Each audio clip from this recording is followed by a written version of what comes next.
Assalamualaikum warahmatullahi wabarakatuh.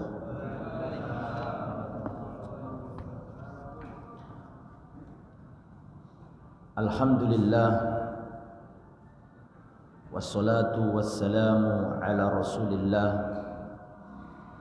wa ala alihi wa sahbihi wa man walah, wala hawla wala quwata illa billah, amma ba'du. Ikhwatal iman, para hadirin rahimani wa rahimakumullah. Alhamdulillah, diberi Allah kemudahan bisa kembali bertemu di Masjid Ulil Albab Manyar Kartika. Mudah-mudahan perjalanan kita ke tempat ini menggugurkan dosa-dosa kita. Amin ya rabbal. Bapak dan Ibu, para hadirin, pada pertemuan-pertemuan yang lalu sudah kita sampaikan bagaimana tata cara Rasulullah dalam bersuci, dan hal itu meliputi bagaimana wudunya Rasulullah, bagaimana tayamumnya Rasulullah, bagaimana mandi besarnya Rasulullah SAW, dan itu sudah kita jelaskan. Maka sekarang insya Allah kita akan masuk ke pembahasan sifat solat Nabi, tata cara solat Rasulullah SAW. Rasulullah bersabda, "Sallu kama ra'aitumuni usolli." Solatlah kalian seperti kalian melihat aku solat. Solatlah seperti solatku. Dan bagaimana kita mengetahui solatnya Nabi? Ya tentu kita harus menggali, membaca hadis-hadis beliau. Dan insya Allah pegangan kita untuk kajian ini adalah sifat solat Nabi, karya Al-Imam Al-Albani rahimahullah rahmatan wasi'ah. Ini yang insya Allah jadi pegangan kita dalam ngaji, ya. Dan kitab ini sudah lama dan sudah banyak diterjemahkan dalam berbagai bahasa, di antaranya bahasa Indonesia. Jadi sudah banyak, ya, kalau mau mencari di toko buku insya Allah ada sifat solat Nabi karya Al-Imam Muhammad Nasiruddin Al-Albani rahimahullah rahmatan wasi'ah. Mungkin di internet juga bisa di-download barangkali, ya, saya belum tahu. Pada muqaddimah kitab ini Al-Imam Al-Albani rahimahullah mencantumkan ucapan para imam-imam madhab tentang pentingnya mengikuti sunnah dan meninggalkan ucapan-ucapan yang menyelisihi sunnah Nabi. Jadi saya ulangi, Al-Imam Al-Albani rahimahullah dalam muqaddimahnya mencantumkan, atau bukan muqaddimah, ya, di awal kitab beliau mencantumkan ucapan-ucapan imam-imam madhab, Imam Abu Hanifah, Imam Malik, Imam Syafi'i, Imam Ahmad bin Hanbal, yang mana ucapan-ucapan itu intinya menyuruh kita untuk berpegang teguh dengan sunnah Nabi dan meninggalkan ucapan-ucapan siapapun yang ucapan itu bertentangan dengan sunnah dan aturan Nabi. Kita baca pertama ucapannya Imam Abu Hanifah. Imam Abu Hanifah ini imam mazhab yang paling sepuh. Imam Abu Hanifah ini beliau tinggalnya di Irak. Dan sekarang mazhab Abu Hanifah, sekarang ini mazhab Hanafi itu tersebar di Asia Tengah, Asia Selatan juga, jadi India, Pakistan atau Asia Tengah, Uzbekistan, Kazakhstan, Turki, ya itu mazhabnya Hanafi. Imamnya namanya Imam Abu Hanifah. Kita lihat ucapannya Imam Abu Hanifah. Qala Imam Abu Hanifah rahimahullah, idza shahhal hadis fahuwa madhhabi. Kalau telah sahih sebuah hadis, maka itu adalah madhabku. Jadi kalau terbukti hadis itu sahih, maka ya itulah madhabku. Itu menunjukkan Imam Abu Hanifah setia dengan hadisnya Nabi. Selama hadis itu sahih, ya itulah madhabku.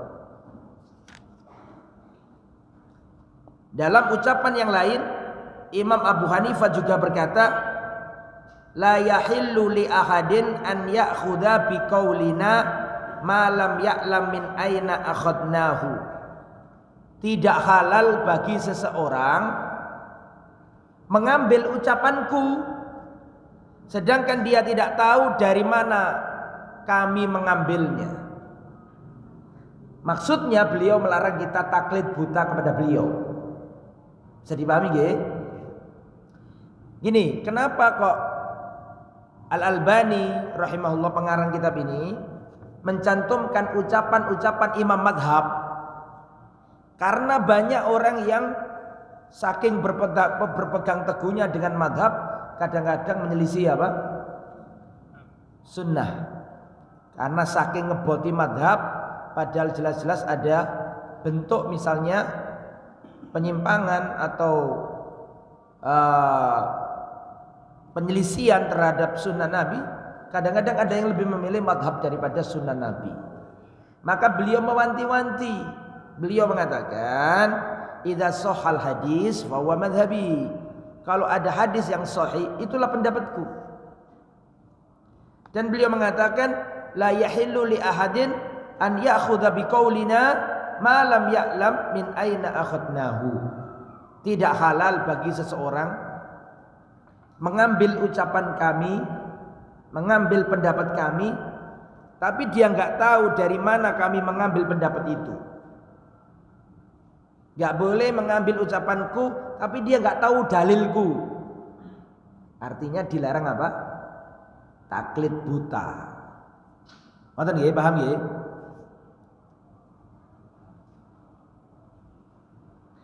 Beliau juga mengatakan haramun ala man lam ya'rif dalili an yufti bi kalami. Haram bagi seseorang yang dia tidak mengerti dalilku tapi berfatwa dengan pendapatku. Paham sih?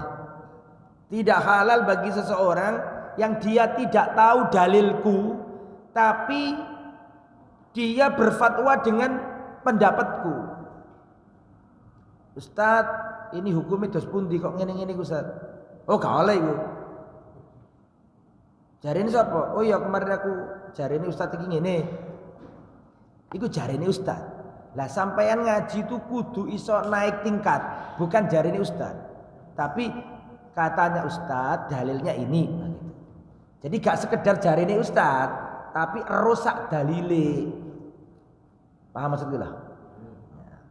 Itu ucapannya Imam siapa? Abu Hanifah. Kata Imam Abu Hanifah, haram seseorang tidak tahu dalilku tapi berfatwa dengan omonganku. Oh, jari ini Ustadz iki boleh. Dalilin di embus pokoknya boleh ngono ae.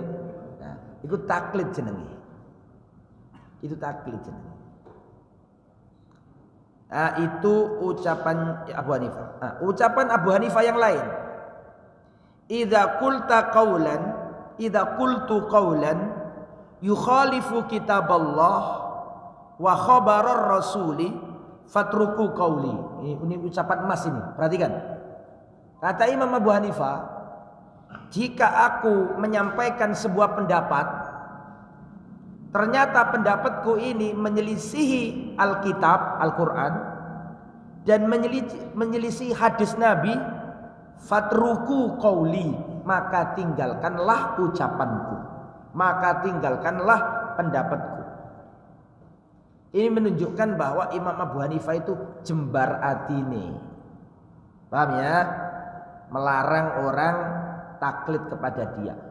Beliau ngomong, seandainya aku tuh mati, kemudian kok ternyata pendapat yang pernah aku pegangi dulu kok menyelisih dalil, sudah tinggalkan pendapatku, beralihlah ke dalil itu. Paham gak maksudnya? Makanya beliau mengatakan idza shahal hadis fa huwa madhabi. Kalau hadis itu sahih, ya itulah pendapatku. Itu ucapannya Imam Abu Hanifah. Imam Abu Hanifah ini imam mazhab 4, kan ada 4 ya yang terkenal nih. Mazhab Hanafi, mazhab Maliki, mazhab Syafi'i, mazhab Hambali. Mazhab Hanafi itu imamnya namanya Imam Abu Hanifah. Imam Abu Hanifah tinggalnya di Irak. Sekarang mazhabnya di mana? Mazhab Abu Hanifah ini, mazhab Hanafi di India, Pakistan, Bangladesh, Kazakhstan, Turkmenistan, Uzbekistan, Asia Tengah itu, termasuk Turki juga, mazhabnya adalah mazhab Hanafi. Oke, selesai mazhab Hanafi. Intinya Imam mazhab Hanafi melarang orang taklid buta kepadanya. Jelas nggih? Oke, sekarang kita pindah Imam Malik. Imam Malik ini mazhabnya disebut mazhab Maliki. Betul? Imam Malik tinggalnya tenpun di Ustadz, tinggalnya Imam Malik di Medina. Medina, Mekah Medina. Ya, Medinanya itu tempatnya Imam Malik. Dan Imam Malik ini perhatikan saya, Imam Malik ini paling dekat silsilah sanadnya kepada Nabi. Perhatikan, Imam Malik ngaji nuntut ilmu dari Nafi'. Nafi' ngaji ke Abdullah bin Umar. Abdullah bin Umar ngaji ke Rasulullah. Jelas? Jadi Imam Malik ini sanadnya tinggi. Imam Malik ngaji ke Nafi', Nafi' ngaji ke Abdullah bin Umar, Abdullah bin Umar ngaji ke Rasulullah. Jadi antara Imam Malik dengan Rasulullah cuma ada 2 generasi. Paham? Ada 2 orang. Imam Malik ini tabi'ut tabi'in, Nafi' tabi'in, Abdullah bin Umar sahabat. Rasul sahabat, tabi'in, tabi'ut tabi'in. Jadi Imam Malik ini tabi'ut tabi'in. Tinggalnya di Medina. Ngerti anak cucunya sahabat. Apa maksudnya lah? Kan kebanyakan para sahabat tinggal di Medina. Kebanyakan, tapi banyak juga yang tersebar. Ada di Kufah, ada di Syam, ada di Yaman, ada di Mesir. Karena setelah zamannya Khulafaur Rasyidin, umat Islam menaklukkan negeri-negeri, ada gubernur-gubernur Islam tersebar di mana-mana. Tapi markasnya di mana? Di Medina. Lah Imam Malik ini hidup bersama anak cucunya sahabat. Jadi ya ngerti dalil banyak, hadis periwayatan lebih banyak periwayatan hadisnya Imam Malik daripada Imam Abu Hanifah karena letak geografis yang berbeda. Bisa dipahami? Kalau Imam Abu Hanifah tinggalnya di mana tadi? Irak, rotok jauh. Sedangkan Imam Malik tinggalnya Madinah, langsung jantung. Ya ketemu anak cucunya sahabat.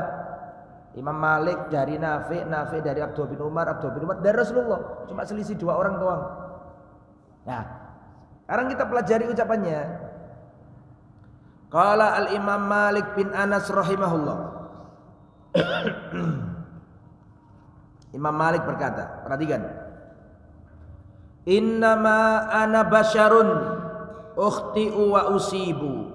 Sesungguhnya aku ini manusia biasa. Ukhti'u, aku kadang salah, wa usibu, kadang aku benar. Fangduru fi ra'yi, maka telitilah, lihatlah pendapatku. Fakullu ma wafaqal kitab was sunnah fakhuduhu. Kalau pendapatku itu mencocoki sesuai dengan Al-Quran dan Sunnah, khuduhu, ambillah pendapatku. Wa kullu ma lam yuwafiq kital al-kitab was sunnah fatruku. Tapi kalau ternyata pendapatku kok menyelisihi, gak cocok dengan Al-Quran dan Sunnah, maka tinggalkanlah pendapatku. Nih, lihat bagusnya imam-imam itu. Gak ngajari taklid. Paham ya? Karena gini loh, hadis itu kan tersebar di mana-mana, betul nggih? Ada para sahabat Nabi yang hijrah ke Syam, ada sahabat Nabi yang hijrah ke Mesir, ada sahabat Nabi yang hijrah ke Irak jadi gubernur di sana. Jadi tentara Islam tersebar di mana-mana. Jadi kadang-kadang hadis itu ada yang sampai ke kadang-kadang hadis itu sampai ke imam tertentu, tapi hadis ini belum sampai ke imam yang lain. Paham nggak maksud saya? Makanya imam-imam Ahlus Sunnah itu pesen, kalau aku mati, kok ternyata pendapatku itu berbeda dengan hadis yang sahih, sudah tinggalkanlah pendapatku, ambilan hadis yang sahih. Bisa dipahami nggih? Ya karena itu tadi letak geografis termasuk yang mempengaruhi. Ada hadis sampai ke Imam Malik, tapi hadis ini nggak sampai ke Imam Abu Hanifah. Itu salah satu penyebab terjadinya perbedaan para ulama. Ustadz ini kan kita ngaji sholat lah, belajar madhab-madhab ini, cek ngerti sampai ya? Paham ya? Supaya tahu ono perbedaan, ono sing sendaka, ya itu wajar. Masalah khilafiyah yang sifatnya muktabar nanti saya jelaskan. Nah, oke ya, terus Imam Malik berkata seperti itu. Aku ini manusia biasa, kadang benar, kadang salah. Maka telitilah, lihatlah pendapatku. Kalau pendapatku sesuai dengan Al-Quran dan Sunnah, maka ambilan. Kalau ternyata pendapatku ini tidak mencocoki Al-Quran dan Sunnah, maka tinggalkanlah pendapatku. Kira-kira ucapan ini jelas nggak? Jelas ya. Nomor 2, ucapan Imam Malik. Laisa ahadun ba'dan nabiyyi illa wa yukhad min qawlihi wa yutrak illa nabi sallallahu alaihi wasallam. Tidaklah seorang pun setelah Rasulullah wafat kecuali ucapannya bisa diambil, bisa ditinggalkan. Kecuali satu orang yang harus diambil, yaitu ucapannya Rasulullah sallallahu alaihi wasallam. Ini sangat jelas bahwa Imam Malik ngajari kita mengikuti Al-Quran dan Sunnah, tidak ngajari manusia untuk taklid buta. Jelas gak? Jangan di pintu mas, pindah aja agak-agak sini, biar yang masuk nanti mudah. Lah lihat saya, maju mawon, tidak apa-apa, maju, ayo maju. Kasihan yang baru datang repot jalannya. Oke, perhatikan. Kalau Imam Abu Hanifah tadi domisilinya di Irak atau di Kufah mungkin, kemudian sekarang madhabnya tersebar di Asia Tengah, di Turki, kemudian di Asia Selatan seperti India, Pakistan, di Asia Tengah seperti Kazakhstan, Uzbekistan dan seterusnya. Kalau Imam Malik sekarang perhatikan, Imam Malik sekarang ini ya, Imam Malik ini beliaunya tinggalnya di Medina. Tapi sekarang mazhab Maliki tersebar di mana Ustadz? Mazhab Maliki sekarang tersebar di Afrika Utara, Mauritania, Maroko, Aljazair, Tunisia dan daerah sekitarnya. Itu kebanyakan mazhabnya adalah mazhab apa tadi? Maliki. Termasuk Andalusia. Andalusia itu Spanyol ketika dikuasai Islam. Spanyol pernah dikuasai Islam 7-8 abad. Banyak tahun. Ganti generasi Islam sudah mengakar di sana. Nah itu dulu mazhabnya Maliki. Oke ya, selesai. Abu Hanifah sudah selesai, Imam Malik sudah selesai. Sekarang kita pindah Imam Syafi'i. Imam Syafi'i. Imam Asy-Syafi'i rahimahullah itu lahir di Gaza, Palestina. Jadi Imam Syafi'i itu lahir di Gaza, Palestina. Saya sarankan panjenengan bawa kitab ini besok. Pertemuan besok kudu punya semuanya. Oh, kayak bahasa Arab lali aku. Pinjam.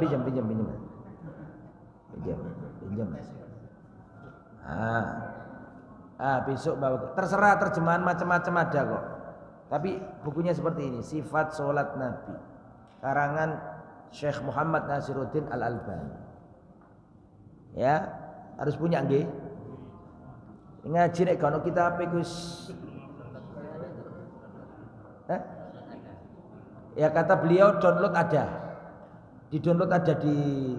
Tapi buku digital mbek buku temenan itu barokane siji.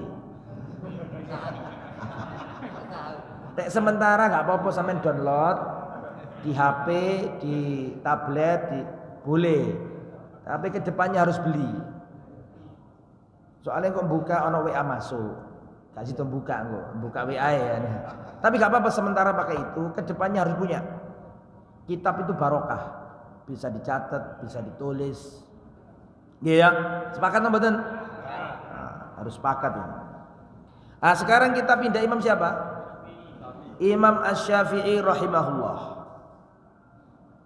Imam Asy-Syafi'i ini lahir di Gaza, Palestina.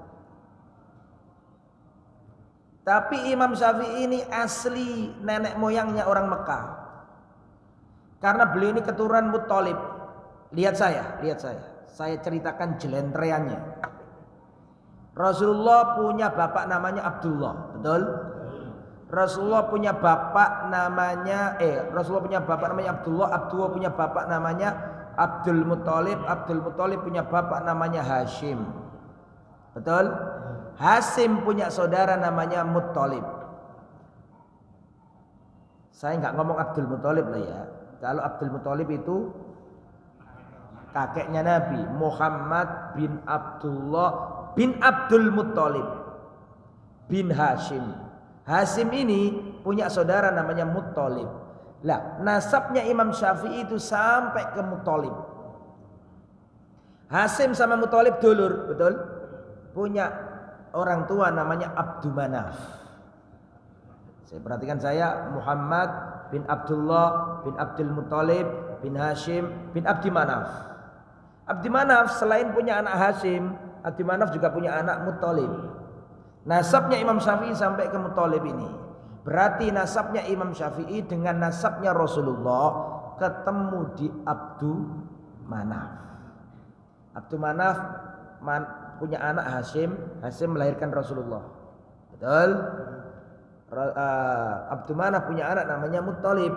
Muttalib punya keturunan jauh Imam Syafi'i. Jadi Imam Syafi'i nasabnya ketemu sama nasabnya Nabi pada laki-laki yang bernama siapa? Abdul Manaf. Makanya ini imam yang paling dekat kekerabatannya dengan Rasulullah, Imam Syafi'i. Jadi Imam Syafi'i ini lahir di mana tadi? Gaza, Palestina. Beliau ditinggal wafat bapaknya. Yatim, hidupnya susah, miskin. Untuk belajar itu beliau mengumpulkan sobekan-sobekan untuk nulis, tidak punya kertas. Melarat Imam Syafi'i. Yatim, tidak punya bapak tapi sudah wafat. Terus waktu di Gaza itu ibunya ini pengen agar anaknya ini ngerti leluhurnya, ngerti keluarga besarnya di mana tadi? Di Mekah. Akhirnya Imam Syafi'i kecil diajak pindah sama ibunya dari Gaza Palestina, diajak kembali ke rumah nenek moyangnya, leluhurnya, yaitu kota apa? Mekah. Kembali ke Mekah. Jadi Imam Syafi'i waktu masih bocah tinggal di Mekah. Di situ Imam Syafi'i masya Allah hidupnya serba kekurangan. Anak yatim, ayahnya sudah wafat. Belajar itu kurang fasilitas. Ya, tapi cerdasnya luar biasa Imam Syafi'i. Cerdasnya luar biasa. Ya, beliau di Mekah belajar seingat saya Sufyan bin Uyainah. Setelah itu rodok besar, rodok gede, remaja, pindah ke Madinah. belajar ngaji ke Imam Malik yang tadi saya ceritakan itu. Jadi Imam Syafi'i ini muridnya Imam Malik. Jadi Imam Syafi'i belajar ke Malik, Malik belajar ke Nafi', Nafi' belajar ke Abdullah bin Umar, Abdullah bin Umar belajar ke Rasulullah. Setelah Imam Syafi'i pindah ke mana tadi? Madinah, beliau belajar kitab Muwatta. Belajar ke siapa? Belajar ke pengarangnya. Siapa pengarang kitab Muwatta? Imam Malik. Wah, cerdasnya luar biasa, ini diwapal kabeh. Ya, beliau menyampaikan kitab Muwatta dengan cara hafalan di depan Imam Malik. Imam Syafi'i ini kalau buka buku terus matanya lihat satunya, dua-duanya kehafal langsung. Makanya satunya ditutup dulu biar gak ngerentangi. Satunya dulu yang dibaca. Cerdas.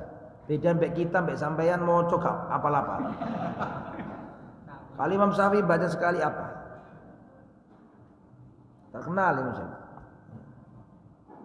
Imam Syafi'i rahimahullah.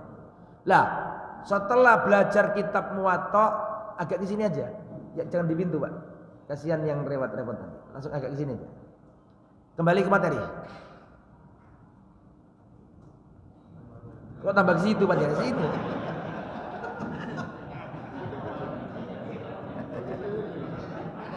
Ayo maju. Sepakat maju dulu. Enggak muat, kasihan yang datang belakangan nanti.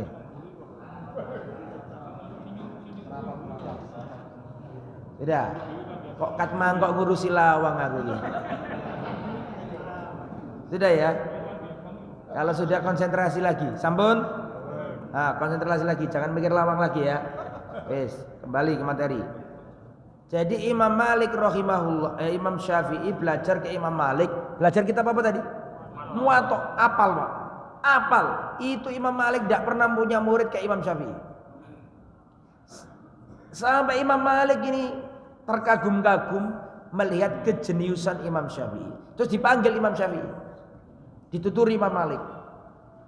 Ya Syafi'i, inni arallaha qad alqa fi qalbika nura. Fala tudfi'hu bin dhulmatil ma'asi. Hei Syafi'i, aku melihat Allah telah menancapkan cahaya di hatimu. Fala tudfi'u bi dhulmatil ma'asi. Jangan pernah kau padamkan cahaya itu dengan kemaksiatan, dengan kedzaliman. Wahai Syafi'i, aku melihat Allah telah menancapkan cahaya dalam hatimu. Maka jangan sesekali kau padamkan cahaya itu dengan kegelapan maksiat. Itu pesannya Imam Malik ke Imam. Setelah itu Imam Syafi'i pindah ke Irak. Setelah ke Irak, Imam Syafi'i pindah ke Mesir. Dan wafat di Mesir. Makanya madhabnya Mesir kebanyakan Syafi'i. Jadi kalau di Madinah tadi markasnya madhab Maliki, beliau pindah ke Irak, markasnya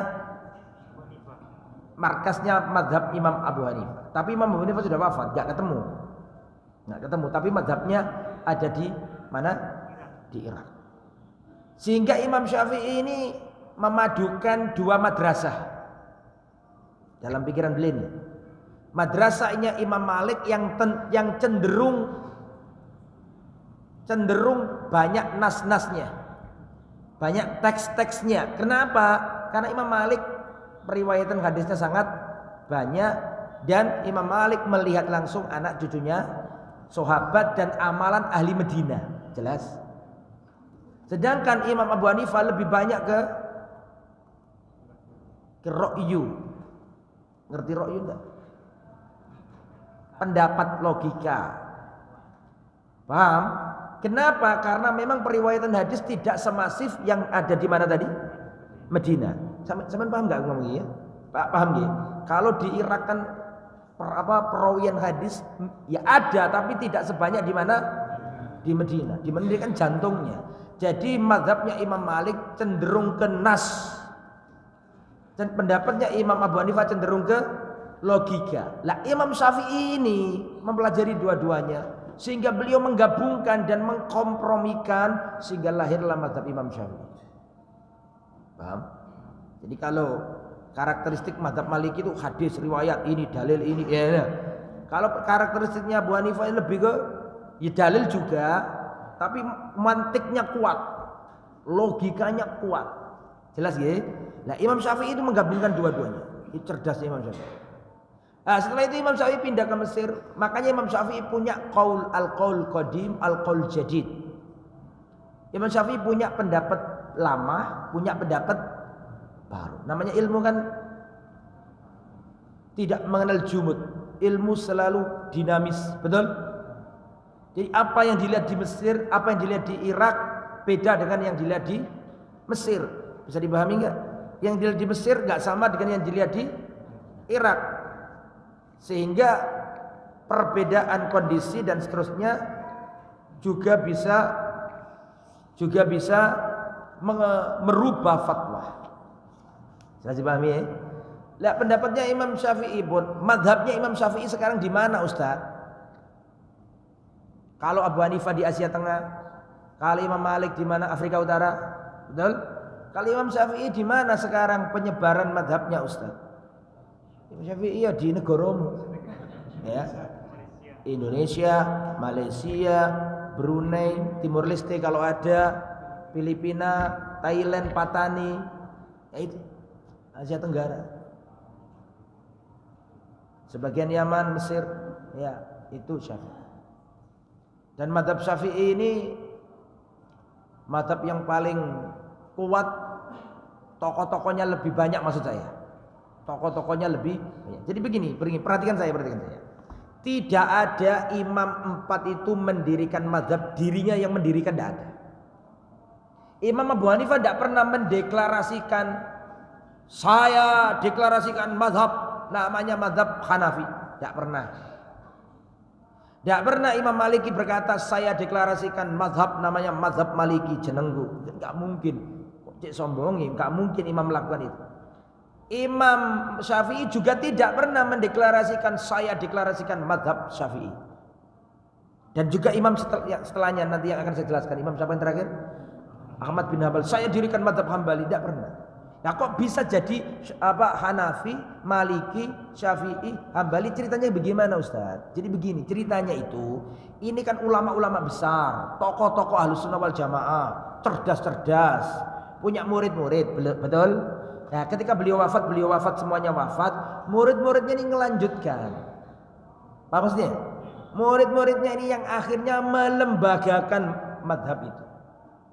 Melembagakan maksud saya itu bukan kok mendirikan bangunan institusi, bukan. Maksud saya itu membuat patokan-patokan usul-usulnya, paham ya? Dibangun oleh pengikutnya ini. Tapi imamnya sendiri tidak pernah mendirikan. Yang mendirikan ya murid-muridnya ini, penerusnya. Jelas gitu? Oke.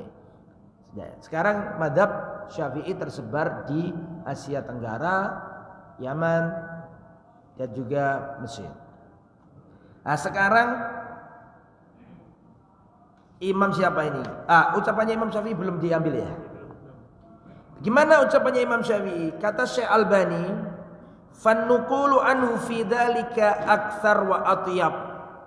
Nukilan-nukilan dari Imam Syafi'i sangat banyak sekali tentang pentingnya mengikuti sunnah dan tidak boleh menentang sunnah dengan ucapan seseorang. Mari kita baca. Qala al-Imam Asy-Syafi'i rahimahullah, ajma'al muslimuna ala anna man istabana lahu sunnatun an Rasulillah lam yahillu lahu an yada'a li qauli ahadin.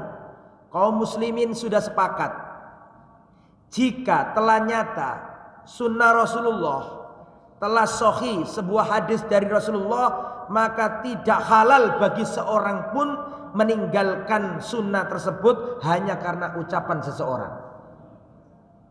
Paham gak? Rasulullah berkata begini. Masa gitu Ustaz? Tapi jari ini gak ngono, jari Ustaz ini gak ngono Ustaz, jari ini ulama ini gak ngono Ustaz, jari kiai ini gak ngono Ustaz. Nah, itu gak boleh kata Imam Syafi'i. Kalau sudah nyata hadis itu sahih, hadis itu jelas, maka tidak boleh kita tinggalkan hadis itu karena ucapan seseorang. Bisa dipahami gitu? Jadi Abdullah bin Abbas itu pernah berkata, saya melihat kalian akan celaka. Aku takut akan turun hujan batu dari langit. Aku katakan qala Rasulullah, tapi kalian katakan qala Abu Bakar wa qala Umar. Aku takut kalau seandainya turun hujan dari langit, hujan batu dari langit. Aku katakan Rasulullah berkata, kamu bantah dengan Abu Bakar berkata, Umar berkata. Itu padahal Abu Bakar, manusia yang paling mulia setelah Rasulullah di umat ini. Betul? Itu padahal Umar yang kalau ketemu setan, setannya yang melayu. Itu saja nggak boleh kita jadikan ucapannya Abu Bakar, ucapannya Umar untuk menentang ucapannya Rasul, apalagi ucapannya orang yang jauh levelnya di bawah Abu Bakar dan Umar. Paham maksudku loh? Jadi Imam Syafi'i ini tidak ngajari pengikutnya taklid kepada beliau. Beliau juga mengatakan, perhatikan, ini penting ucapan ini, perlu ditulis dengan tinta emas. Idza wajadtum fi kitabi khilafa sunnatir Rasul lillahi sallallahu alaihi wasallam. Jika kalian jumpai dalam kitabku sesuatu yang menyelisihi sunnah Nabi, sesuatu yang menyelisihi hadisnya Nabi, faqulu bi sunnatir Rasuli sallallahu alaihi wasallam. Maka ucapkanlah sesuai dengan ucapan sunnah Nabi. Peganglah sunnah Nabi. Wada'u ma qultu, dan tinggalkanlah ucapanku. Subhanallah. Luar biasa. Ya. Dan dalam riwayat juga beliau mengatakan, perhatikan, idza sahhal hadis fahuwa madhhabi. Kalau hadis itu sahih, maka itulah madhab. Pokoknya selama hadis sahih, ya iku madhab. Berarti Imam Syafi'i ngajari taklid nang mboten? Mboten. Pun niki Imam Syafi'i, banyak Imam Syafi'i ini. Saya ambil cuplikan-cuplikannya. Ini kan sebenarnya kan sebagai mukadimah sebelum kita masuk ke bab apa? Sholat. Intinya kajian sholat, tapi beliau ngasih mukadimah supaya kita tahu asal usul madhab ini. Sekarang yang terakhir madhab Imam Ahmad bin Hambal rahimahullah. Madhab Imam Ahmad bin Hambal, nek wong Indonesia ngarani madhab Hambali. Orang Indonesia bilangnya Imam Hambali. Betul ya? Tapi nama aslinya Ahmad bin Hambal. Pengikutnya namanya Hambali. Imam Ahmad tinggal di mana Ustadz? Tinggal di Baghdad, Irak. Imam Ahmad ini sama dengan Imam Syafi'i, yatim. Tapi ibunya orang solihah yang luar biasa. Kalau sudah menjelang subuh, itu Imam Ahmad dibangunkan ibunya. Sebelum subuh, itu Imam Ahmad dibangunkan ibunya. Dan itu kota Baghdad dinginnya luar biasa, musim dingin. Dingin luar biasa. Itu ibunya bangun, mengambil air, dimasak sama ibunya. Sampai ketika sudah anget, maka anaknya suruh mandi, suruh wudu. Setelah itu ibunya Imam Ahmad ini ngantarkan Imam Ahmad yang masih bocah kecil ke masjid. Gak ono wedok saiki nglakoni iki. Dinginnya luar biasa. Baghdad musim dingin. Medina kalau musim dingin sampean tahu sendiri kan, dinginnya kayak apa. Ini Baghdad. Dingin luar biasa. Itu malam-malam menjelang subuh ibunya bangun memasakkan air untuk anaknya. Kemudian setelah itu anaknya disuruh siap-siap ke masjid, diantarkan sama uminya ke masjid. Makanya Imam Ahmad hebatnya kayak gitu, nggak heran karena punya ibu yang luar biasa. Orang-orang hebat itu karena punya ibu yang luar biasa. Ya. Imam Ahmad bin Hambal rahimahullah punya istri. Dia berkata, kalau nggak salah istrinya beliau siapa itu? Ummu siapa? Banyak istri beliau satu doang terus wafat terus nikah lagi.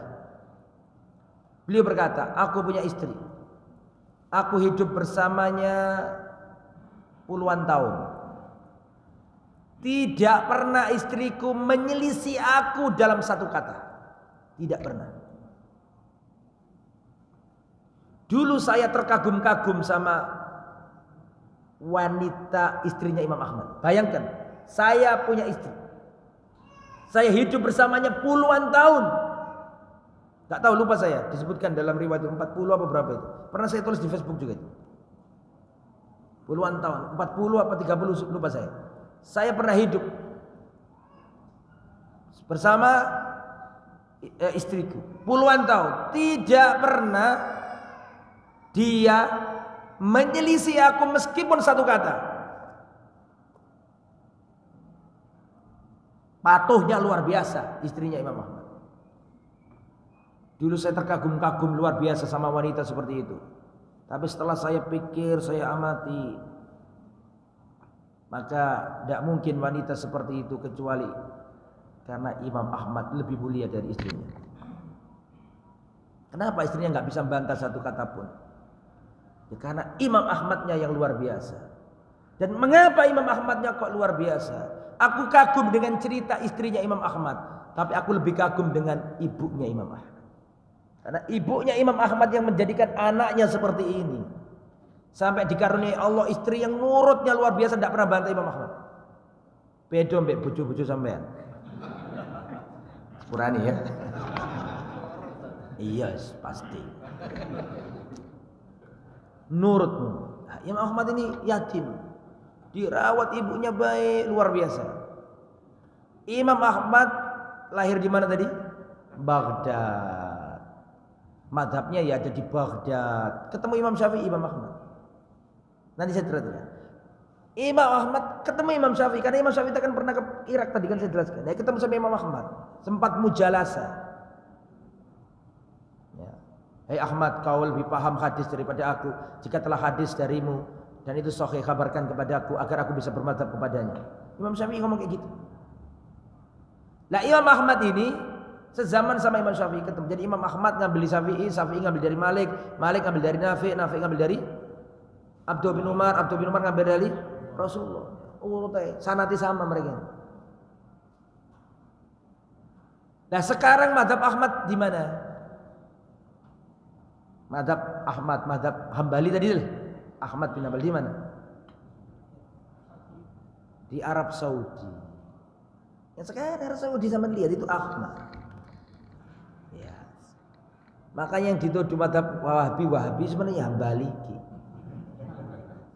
Iya, Hambali. Madhab Hambali. Sekarang ya dipakai Arab Saudi, terus Qatar. Qatar itu Qatar. Bahasa Arab kotor. Pakai tok, kotor. Qatar, Kuwait, Teluk lah, kebanyakan negara Teluk. Kecuali Oman dah. Ya. Jadi Saudi, Kuwait, terus apa tadi? Qatar, Bahrain, lah itu masih kebanyakan Ahmad. Sekarang ini. Dan perhatikan saya. Dan mazhab ini sekarang tersebar juga di Eropa. Orang-orang Inggris yang muslim yo model-model menunggu. Soalnya kuat dana. Negara Teluk kan. Orang Saudi bangun di Inggris, orang Kuwait. Kitab-kitab disebar di mana-mana. Itu. Oke. Itu mata Imam Ahmad, ya. Lah Imam Ahmad ini pernah berjumpa sama Imam Syafi'i. Imam Syafi'i pernah berkunjung ke kediamannya Imam Ahmad. Wah, Imam Ahmad punya murid-murid. Ketika Imam Syafi'i berkunjung itu semuanya nanti-nanti karena terkenal Imam Syafi'i jeniusnya luar biasa. Semua orang juga tahu kehebatannya Imam Syafi'i. Ya. Maka ketika beliau mau berkunjung itu orang-orang sudah nunggu-nunggu. Imam Ahmad nunggu, murid-muridnya nunggu, keluarganya nunggu. Setelah itu Imam Syafi'i datang ke Imam Ahmad, ke kediaman Imam Ahmad. Imam Ahmad menyiapkan makanan yang enak-enak. Dia disiapkanlah makanan yang lezat-lezat, yang enak-enak karena tamunya ini orang istimewa. Siapa namanya? Imam Syafi'i. siapkan yang enak. Maka ketika beliau datang disambut luar biasa, semua orang ingin tahu ini mana Imam Syafi'i ini, yang akhlaknya bagaimana, adabnya bagaimana, diteliti, semua ingin lihat dari dekat. Setelah itu Imam Syafi'i disuruh masuk, diajak makan sama Imam Ahmad. Ternyata seluruh makanannya Imam Ahmad dihabiskan Imam Syafi'i. Kesan pertama nih di hati orang-orang, loh kok gini Imam Syafi'i? Kok mangane akeh ngene? Jari ini ulama besar kok mangane akeh. Ini kesan pertama ini. Selanjutnya pada malam hari diteliti sama orang-orang, Imam Syafi'i ternyata enggak sholat malam. Enggak sholat malam. Ki ulama temenan apa enggak? Enggak sholat malam. Setelah itu sholat subuh, langsung ke masjidnya Imam Ahmad enggak pakai wudu. Dilihat sama murid wudu, enggak wudu. 3 kejadian aneh. Doyan mangan, gak sholat walu, aib loh ulama gak sholat wengi, gak sholat wengi, sholat gak pakai wudu, wah berat, gak sesuai dengan apa? Gambaran dan bayangan sebelum. Akhirnya mereka datang, Imam Ahmad dus pundi niki, kok Imam Syafi'i mangane akeh, gak tangi wengi sholat, kok apa tadi?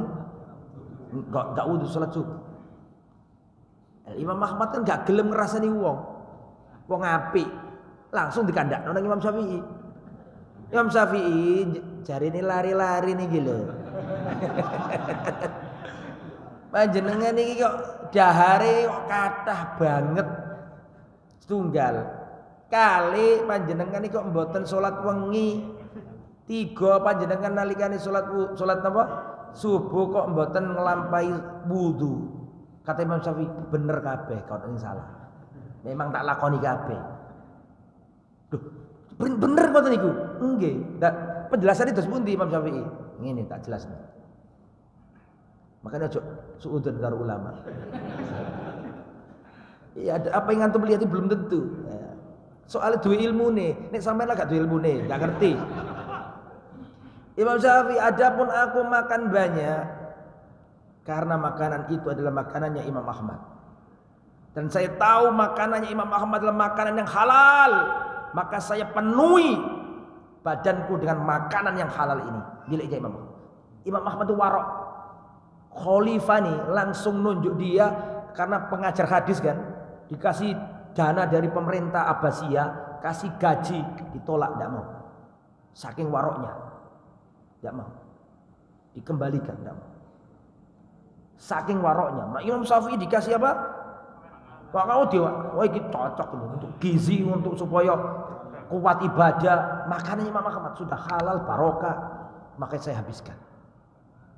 Yang kedua, aku dikatakan tadi malam aku nggak sholat malam, bener. Memang aku nggak sholat malam. Karena tadi malam aku ini mengingat dan mempelajari satu hadis Nabi. Yang karena aku memikirkannya sampai aku nggak sholat malam. Tahu nggak hadis apa itu? Hadis apa? Sama nggak pernah kerungu cerita ini. Tadi malam aku memang nggak sholat malam. Karena tadi malam aku memikirkan hadis Nabi yang berbunyi, Ya Aba Umair, ma fa'alan Nuhair. Ya Aba Umair, ma fa'alan Nuhair. Wahai Abu Umair, apa yang terjadi dengan Nuhair? Semalaman aku mikiri hadis itu. Dan menuntut ilmu itu wajib. Salat malam sunnah. Menuntut ilmu itu kebaikannya untuk orang lain, untuk masyarakat banyak. Salat sunnah kebaikannya untuk dirinya sendiri. Menuntut ilmu lebih afdal daripada salat malam. Jelas? Tapi ya tetap salat malam. Ini wada' khasa. Imam Syafi'i melakukan itu kan ada hal khusus. Ya Aba Umair ma fa'alahu Nuhair. Hei Abu Umair, apa yang terjadi dengan Nuhair? Itu ceritanya bagaimana Ustaz? Ceritanya begini. Tadi dawa ini ceritanya. Dulu ada sahabat Nabi namanya Ummu Sulaim, perempuan. Ummu Sulaim ini punya anak namanya Anas bin Malik. Sudah mulai kado. Dereng. Punya anak namanya Anas bin Malik. Anas bin Malik ini jadi yatim. Ayahnya nggak mau masuk Islam, lari ke Syam, mati di Syam. Ibunya jadi janda. Ummu Sulaim ini jadi janda. Terus anaknya ini bocah kecil namanya Anas bin Malik. Ummu Sulaim dilamar Abu Tolha, orang Medina. Pada waktu itu masih kafir. Wahai Ummu Sulaim, aku melamar kamu. Kata Ummu Sulaim, laki-laki seperti kamu ini tidak layak ditolak. Tapi kamu itu lelaki kafir dan aku wanita muslimah, nggak bisa kita menikah. Tapi aku akan memberimu perhiasan merah, perhiasan putih dan merah dan kuning, maksudnya emas dan perak. Aku nggak membutuhkan itu. Wallahi seandainya engkau masuk Islam, itu cukup sebagai maharku. Aku nggak butuh hartamu. Heran. Siapa namanya? Abu Tulha itu heran. Kok ada wanita nolak aku gitu loh jadi. Karena kaya raya. Abu Tulha itu punya kebun rindang kurma di depan Masjid Nabawi pada waktu itu. Kaya raya. Wanita-wanita Medina pengen dilamar sama dia. Wah ini dilamar, ditolak. Dia akhir, aku bener tadi ditolak. Dia datang lagi dan intinya, kalau kamu masuk Islam, aku gak minta hartamu. Cukup Islammu jadi maharku. Akhirnya masuk Islam. Setelah masuk Islam, Ummu Sulaim punya anak namanya siapa tadi? Anas bin Malik kecil ini dibawa ke Rasul. Ya Rasulullah, ini anakku Anas bin Malik. Jadi Anas bin Malik ini Rasulullah hijrah dari Mekah ke Medina. Sampai di Medina jret, itu Ummu Sulaim bawa anak kecil ini. Ya Rasulullah, panjenengan di Madinah. Ini anakku kecil. Biarkan dia bersamamu, ngeladeni engkau, ngawulo kepada panjenengan, membantu panjenengan, berkhidmat kepada panjenengan. Maka Rasulullah sampai di Madinah sudah ketemu sama bocah kecil ini. Bahkan sampai Rasulullah wafat ditemani bocah ini, Anas bin Malik. 10 tahun kurang lebih bersama Nabi.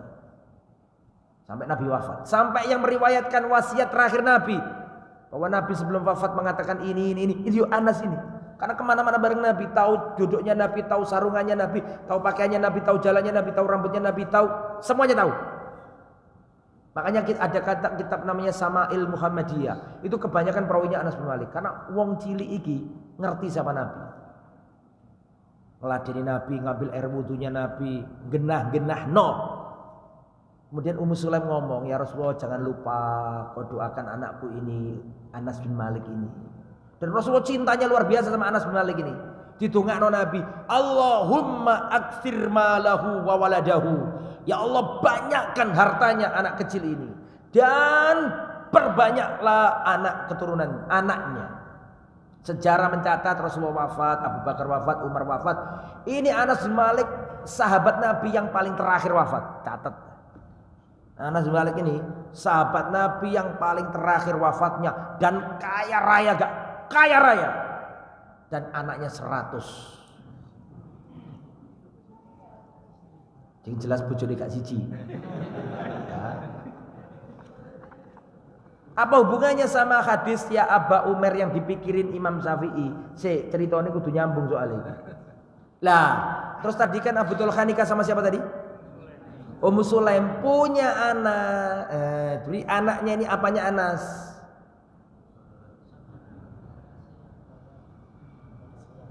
Saudara seibu gitu. Ojo ngomong saudara tiri, bukan saudara tiri, saudara seibu. Jelas ya? Anak kecil ini namanya Abu Umar. Jelas?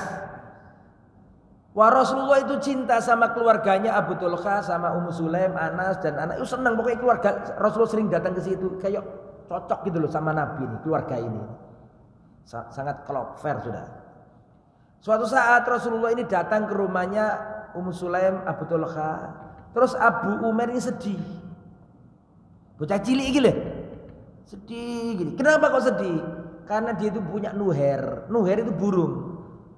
Nuher itu burung ngemprit. Ya Aba Umair ma fa'alan Nuhair. Hei Abu Umair, ada apa dengan Nuhair?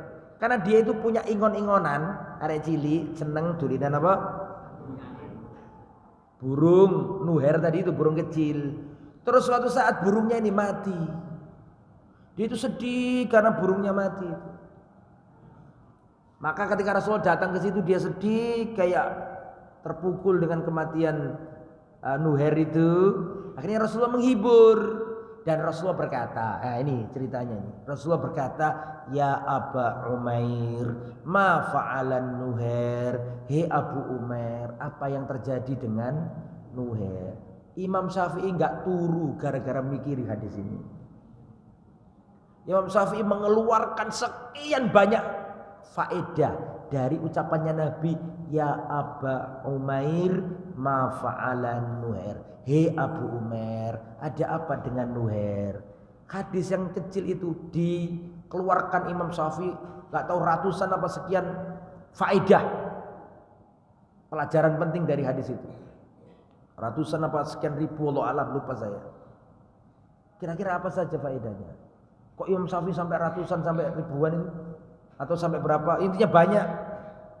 Apa saja sih emangnya? Kok sampai-sampai gak tidur malam mikiri hadis ini? Kita saja sekarang ya. Apa? Satu, bolehnya ngasih kunyah ke anak kecil. Ini kan anak cilik kan? Turun dua anak. Betul apa tidak?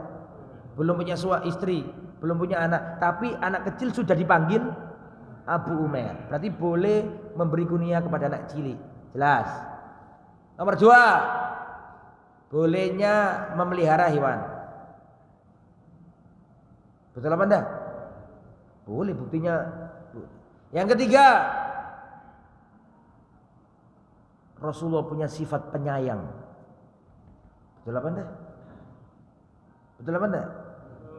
Menyayangi bocah cilik, ditakoni lapo kok sedih. Terus apa lagi? Ya, sudah dapat 3 nih. Imam Syafi'i ratusan nih. Kita yang berapa sih? Sudah 3 nih. Hah? Perhatiannya Rasul kepada bocah kecil 4. Apa lagi? Paling macet ya. Dalam menyayangi binatang, ya. Terus sudah 5. Imam Syafi'i mikiri yang kita pikiri sekarang ini. Imam Syafi'i mikiri yang kita pikiri sekarang ini itu sampai gak turu wengi mikiri hadis ini. Oke, kembali ke materi aja. Ini terlalu jauh itu. Setelah itu nomor 3 tadi apa? Tidak wudu. Mangane akeh, gak sholat wengi, terus terakhir tidak wudu sholat subuh. Diteliti sama murid-murid Imam Ahmad, gak sholat subuh. Kok gak apa? Wudu. Adapun gak sholat, gak wudu ketika sholat subuh, kata Imam Syafi'i bener.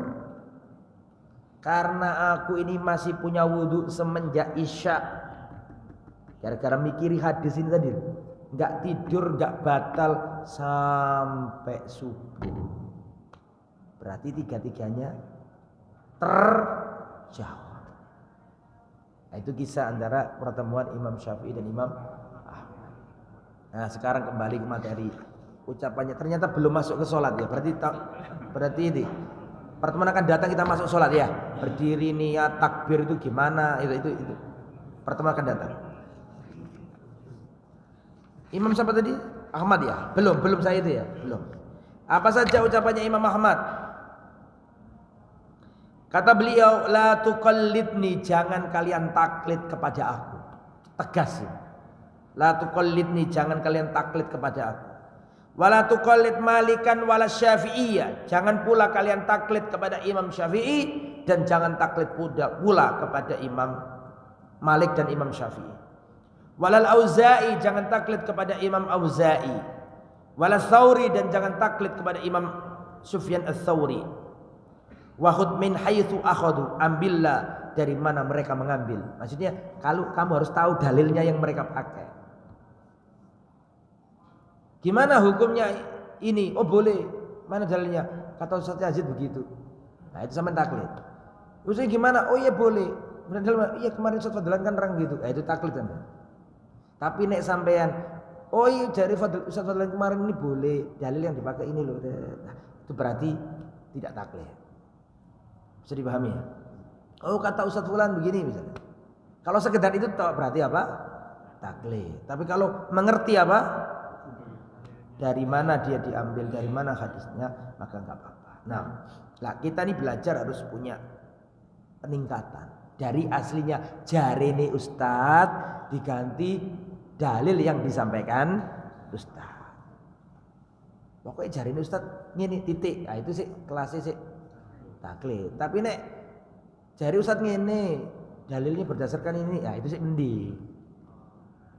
Nah, jangan kok jari ini terus. Kudu ana peningkatan, ngerti dalil sing dipakai, makane nggawa kitab. Nggih? Setuju? Terus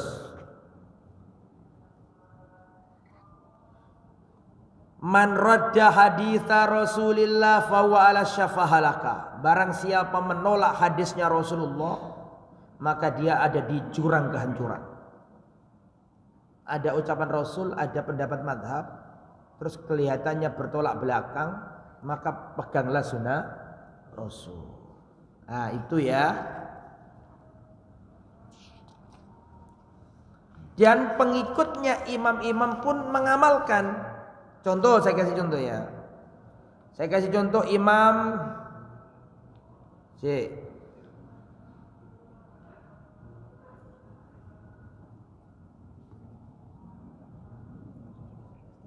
bagaimana pengikutnya imam-imam, mereka tidak fanatik kepada imam-imam tersebut, murid-muridnya. Di antaranya qala al-Imam Muhammad bin fi Muwatta'ihi qala Muhammad amma Abu Hanifah. Adapun Imam Abu Hanifah, maka beliau berpendapat tidak ada sholat istisqa. Adapun saya, maka sesungguhnya sholat istisqa itu ada.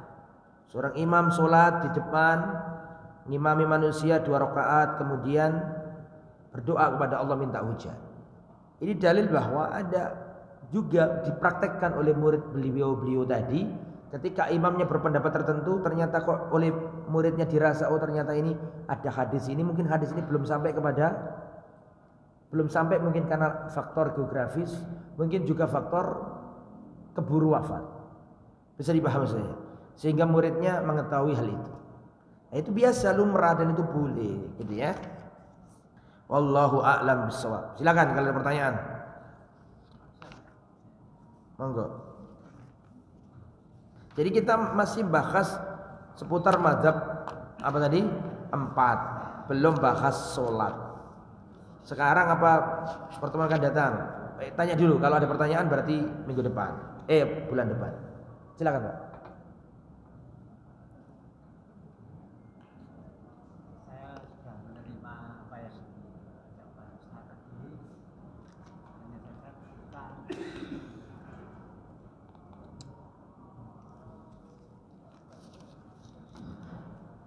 Bismillahirrahmanirrahim. Assalamualaikum warahmatullahi wabarakatuh. Saya sudah menerima dan mengerti apa yang diucapkan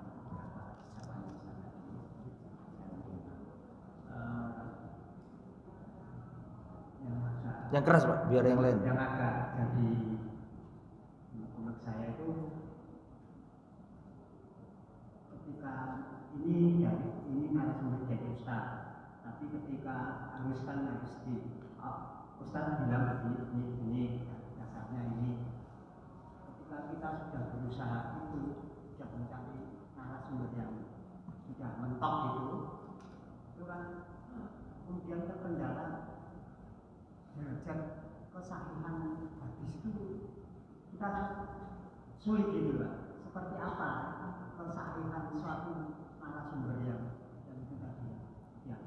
Kalau kita mau belajar gak bagus sendiri gitu kan, kita nggak tahu hadis ini seberapa kuatnya itu kebenaran itu, jadi kesimpulannya sampai seberapanya itu yang kita itu butuh tahu. Nggih, sambut. Ya ini bagaimana kalau mentok kita ini tentang hadis ini nggak tahu derajatnya sahih apa enggak, ya belajar Pak. Dan saya bukan ahlinya itu. Belajar ada fakultas hadis. Gak bisa jenengan gak belajar terus bagaimana hadis sahih apa tidak bisa. Harus belajar bertahun-tahun. Belajar mustalahul hadis. Kalau mau instan ya ada. Hadis ini sahih apa enggak bisa dilacak. Ada aplikasinya, ada apanya. Tapi kalau mempelajari dadek bengeknya mustalahul hadis, enggak bisa ngaji kayak gini, enggak bisa. Harus di kelas. Harus presentasi, harus serius, ada kitab-kitab ulama dibuka. Jadi itu untuk mengetahui, Ustaz bagaimana cara mengetahui hadis sahih apa enggaknya? Ya harus belajar. Harus belajar yang serius, ada kampusnya, ada jurusannya. Jadi seperti itu. Ya, wallahu a'lam. Secara umum sekarang ya, Syalbani termasuk ulama yang konsen terhadap apa? Hadis. Beliau punya kitab Silsilah Al-Ahadits As-Shahihah. Dan juga punya silsilah al-hadis ad-dhaifah. Gitu. Intinya belajar, nggak bisa nggak belajar. Dan belajar untuk mengetahui hadis sahih bukan cara seperti ini. Kurang, harus bisa bahasa Arab dulu. Nggak bisa belajar hadis tanpa ngerti bahasa Arab, nggak bisa. Harus bahasa Arab. Makanya harus ada jenjang. Allahu a'lam. Ustadz, bolehkah kita pakai handuk habis wudu? Nah, kenapa nggak boleh? Ya enggak apa-apa. Wallahu a'lam. Bolehkah bagi orang yang udzur tayamum saja bila mau tidur? Udzurnya apa ini? Bolehkah bagi orang yang udzur tayamum saja bila mau tidur? Karena berulang kali bila habis wudu sering buang angin. Biasanya orang sudah tua. Sudah saya sampaikan pada pertemuan yang lalu. Betul tak? Kapan tayamum itu dibolehkan? Tayamum dibolehkan kalau ada dua keadaan. Yang pertama, faqdul ma'. Tidak ada air. Tidak ada air. Yang kedua adalah al-ajz.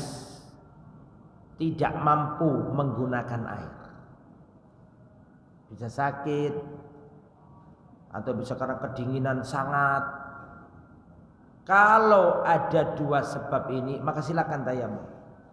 Kalau enggak ada, ya jangan tayamum.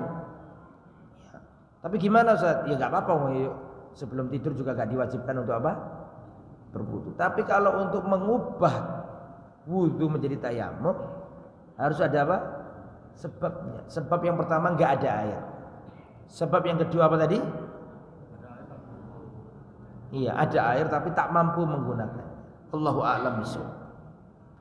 Ya paling enggak menggunakan itu, menggunakan biar enggak bolak-balik, menggunakan semprotan yang kemarin gini ya. Kemarin saya sampaikan di sini. Jadi anggota wudhu itu ada yang diusap, ada yang dibasuh. Jangan mengusap apa yang seharusnya dibasuh. Dan jangan membasuh apa yang seharusnya diusap. Karena ada faghsilu, ada wamsahu. Saya pernah, karena biasanya jemaah Indonesia itu kalau iktikaf di Masjidil Haram senengane nggo semprotan. Terus waktu itu saya lihat nyemprot di tangannya, terus giniin tangannya. Saya tegur, Mas, tangan itu dibasuh bukan diusap. Setelah itu tapi negur ku api-api ya. Iki mek nyeritakno tok.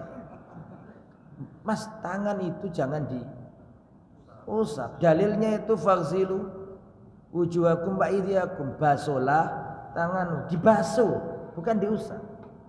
Setelah itu ustadznya datang, ustadznya beliau tadi itu pembimbingnya datang. Ustadz bener tak ini? Apa enggak boleh? Loh, bukan boleh apa enggak boleh. Kalau terpenuhi statusnya itu membasuh ya enggak apa-apa. Berarti semprotannya harus lebih apa? Banyak. Karena ucapannya itu faghsilu Cucilah, basuhlah, bukan usaplah. Nek usap itu kepala. Ojo dicuci kepalamu, kopi-kopi ya. Jangan dibolak-balik. Kepalamu diapakan? Dosa. Tapi nek tangan ojo diusap. Karena dalilnya apa? Basuhlah. Berarti harus ada air yang banyak di situ yang mengalir. Nek sekadar seret terus seret. Ini ngusap jenenge. Nah, maksud saya itu gitu. Nah, kalau kayak gini ya bisa dengan itu tadi, tapi yang agak lebih apa? Karena sebagai solusi untuk nggak bolak-balik. Toh hukumnya juga tidak wajib. Nggak cuma saya mengatakan boleh itu saya takut, karena syaratnya terpenuhi enggak gitu loh. Beliau tadi kan boleh nggak bagi saya untuk apa? Tayamum. Dasarnya apa tayamum? Sakit enggak? Enggak mampu, sebenarnya mampu, cuma pegel bolak-balik kan? Gitu. Wallahu a'lam. Bismillahirrahmanirrahim. Assalamualaikum warahmatullahi wabarakatuh. Waalaikumsalam warahmatullahi wabarakatuh. Apakah saat kita bermanhaj salaf kita juga harus mengaji dengan ustadz yang bermanhaj salaf? Apakah diperbolehkan mengaji dengan ustadz yang tidak bermanhaj salaf? Intinya ngaji itu kepada yang lurus akidahnya, benar pemikirannya. Ya. Ustadz tapi ada kaidah, ambillah baiknya, buang buruknya. Ya benar, tapi masalahnya ngerti enggak antum? Mana baiknya, mana buruknya? Rasulullah SAW ada makanan jatuh, kata Nabi, ambillah yang kotor buang, yang bagus dimakan. Bener, memang nggak salah itu bener itu. Rasulullah juga ngamalkan itu. Tapi masalahnya ngerti nggak? Kalau kita ngerti nggak apa-apa. Nah masalahnya kalau nggak ngerti, bisa dipahami nggak? Saya nggak ahli beli ikan, sudah beli aja, Ustaz. Mungkin api ya jebukan sing elek. Buat apa aja dicoba. Lho masalahnya gua nggak ngerti di sing api, di sing elek. Soalnya aku nggak ahli ikan, paham ya? Apa maksudnya ya? Nah, jadi sebenarnya kaidah itu nggak salah, cuma ngerti tak? Paham maksudnya ini? Ambil baiknya, buang buruknya. Itu Rasulullah juga ngamalkan itu. Kalau ada makanan jatuh, jangan dia apa? Buang semuanya. Ambil yang kotor-kotor dia apa? Kan memang gitu. Ada mangga yang busuk sedikit, jangan dibuang semua. Singkirkan yang busuk.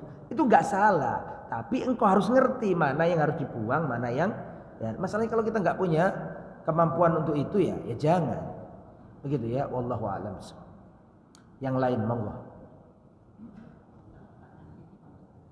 Nggak usah titipan juga nggak apa-apa. Kok pakai disebutkan?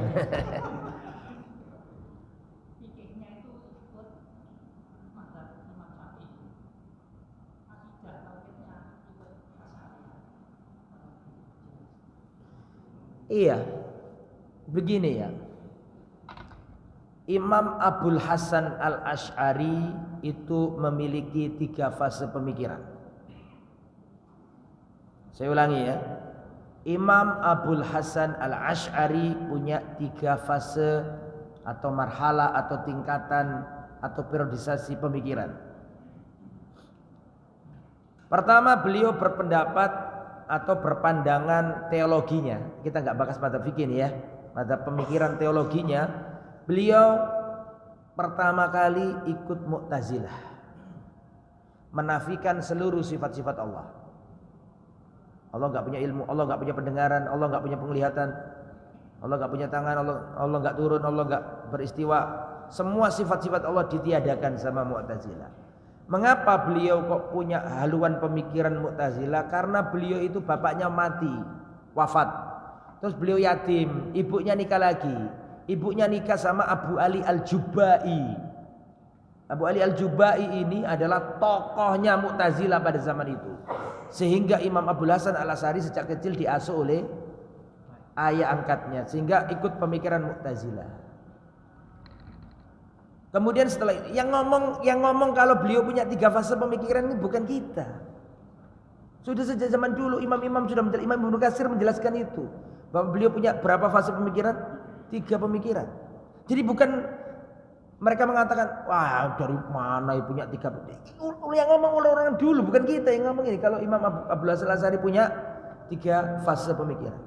Yang kedua, Beliau mikir-mikir gak cocok sama Mu'tazilah, tidak benar Mu'tazilah. Bagaimana sifat-sifat Allah kok ditiadakan? Kan gitu kan?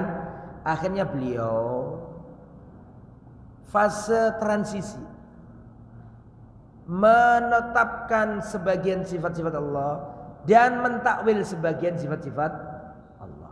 Allah punya ilmu, nggih, Allah punya ilmu. Allah punya pendengaran, iya Allah punya pendengaran. Tapi Allah punya tangan, oh enggak ada. Menetapkan sebagian, menolak sebagian. Paham ya?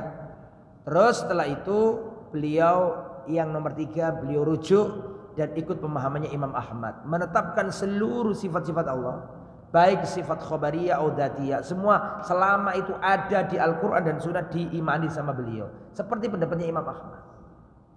Sehingga beliau terakhirnya berpandangan Ahlus Sunnah wal Jamaah. Cuman Asy'ariyah yang dipahami oleh orang-orang sekarang ini dari 3 fase tadi yang keberapa? Tolong jawab. Loh, gak bisa dipahami dah. Aku nih jelas biasa jelas loh. Saya ulangi ya. Imam Abu Hasan Asy'ari punya 3 fase pemikiran, betul? Pertama Mu'tazilah menolak seluruh sifat-sifat Allah. Fase kedua ini fase transisi, menetapkan sebagian, mentakwil sebagian. Allah punya ilmu, ya Allah punya ilmu. Allah punya penglihatan, iya. Allah punya pendengaran, iya. Allah punya tangan. Oh, tangan itu maksudnya bukan tangan, tangan itu maksudnya kudro. Nah, mentakwil. Ini fase kedua ini. Sampai sini paham? Istiwa enggak, istiwa itu bukan istiwa, maksudnya itu menguasai. Mentakwil mereka. Itu fase keberapa? Kedua. Fase ketiga, fase beliau berhaluan seperti Imam Ahmad. Menetapkan seluruh sifat-sifat Allah, baik khobariyah, baik fi'liyah. Ini kalau saya jelaskan jelimet dan kudu jelentreh. Tapi ini sekedar itu aja. Nanti kalau pembahasannya asma sifat kita terangkan. Ya. Semua sifat-sifat Allah ditetapkan sesuai dengan Al-Quran dan Sunnah apa adanya, nggak usah ditakwil, nggak usah dinafikan. Ini pendapat yang nomor 3. Oke, yang nomor 3 ini Ahlus Sunnah wal Jamaah Salafiyah Atsariyah. Sekarang saya tanya, Asy'ariyah yang dipahami oleh orang sekarang ini merujuk ke dari 3 fase tadi yang mana? Yang kedua, bukan yang ketiga. Padahal beliau sudah pindah ke yang ketiga. Gitu maksud saya. Imam Syafi'i ketika beliau masih hidup di muka bumi ini, Imam Abul Hasan Al-Asy'ari belum lahir. Kalau memang kita harus berpedoman dengan akidahnya Imam Abul Hasan Al-Asy'ari yang versi nomor 2 yang diimani sekarang ini, berarti sebelum Imam Abul Hasan Al-Asy'ari lahir ikut siapa kita? Paham saya? Ya sudah, ikut Rasul, ikut para sahabat. Bisa dipahami saya? Kalau kita harus mengikuti Imam Abul Hasan Al-Asy'ari versi nomor 2 tadi itu dalam masalah teologis. Nah terus bagaimana dengan orang-orang sebelum Imam Abul Hasan Al-Asy'ari? Bisa dipahami ya? Jadi ya kita ikut Rasul dan para sahabat. Mengapa kok kita harus ikut Rasul dengan para sahabat? Karena perhatikan saya bacakan sesuatu yang butuh konsentrasi. Perhatikan. Rasulullah bersabda, Allah Subhanahu wa taala berfirman, "Was-sabiqunal awwalun minal muhajirin wal ansar walladzina ittaba'uuhum bi ihsan radhiyallahu anhum marḍwan." Perhatikan. Orang-orang yang terdahulu yang pertama kali masuk Islam, 1 dari kalangan muhajirin, 2 dari kalangan ansor, 3 dan orang-orang yang mengikuti mereka dengan baik. Apa kata Allah? Radhiyallahu anhum, Allah ridho kepada mereka. Singkat kata, kalau ingin diridhai Allah menurut surat At-Taubah ayat 100, berarti sampai harus menjadi 1 di antara 3 golongan. Golongan pertama muhajirin. Mungkin gak awak menjadi muhajir? Wis selesai masanya. Abu Bakar, Umar, Utsman, Ali, kita gak bisa seperti mereka, betul? Yang kedua Ansor. Masih bisa? Gak bisa. Sudah selesai. Sa'ad bin Ubadah, Sa'ad bin Mu'ad, ya kan? Mu'ad bin Jabal. Tapi Allah tahu, Allah kasih kita yang nomor 3, walladzina taba'uhum, dan orang-orang yang mengikuti mereka. Allah ridha kepada mereka. Allah ridha kepada mereka. Jadi kalau kita ingin diridhai Allah, 3 syarat, 3 cara. Jadi muhajirin enggak mungkin, jadi ansor enggak mungkin. Cuma jatahnya tinggal yang nomor 3. Apa tadi? Mengikuti mereka. Ikut para sahabat. Para sahabat itu nggak neko-neko. Perintah kerjakan, larangan berhenti. Beda mbek wong saiki. Wajib, sunnah, makruh, nanti sunnah muakkad, sunnah ghair muakkad, nanti macam-macam. Rasulullah, kalau kamu masuk masjid jangan duduk, sholat 2 rakaat. Ndak ono sahabat ngomong, sik Rasulullah, niki sunnah napa wajib ya? Ndak pakai. Ndak ono ini. Berarti enggak boleh Ustaz pakai sila wajib sunnah. Boleh, bukan enggak boleh, boleh. Cuman itu adalah para ulama memudahkan kita untuk mengklasifikasikan hukum. Enggak salah, benar, enggak ada masalah itu. Cuma zaman sahabat belum ada itu. Zaman, perhatikan ya, pembagian esensinya sudah ada di zaman sahabat, tapi pembagian dan nomenklatur penamaannya itu baru di zamannya imam-imam. Ada wajib, ada sunnah, ada haram, ada makruh, ada mubah. Ini dibagi-bagi oleh para ulama. Rasul sendiri nggak pernah bagi 5 ini. Paham nggak maksud saya? Tapi para ulama ini teliti, ini dilakoni Rasulullah terus, dan Rasulullah mengancam orang yang meninggalkannya. Oh, kategorinya apa? Wajib. Ini Rasulullah memerintahkan, tapi kok kadang-kadang Rasulullah juga meninggalkan. Oh, kategorinya ini sunnah. Itu para ulama yang mengklasifikasikan ini. Rasul sendiri nggak pernah membagi jadi 5. Jadi esensinya sudah ada, tapi penamaannya belum ada. Zamannya sahabat, wa ma atakumur rasulu fakhudhuhu wa ma nahakum an fantahu.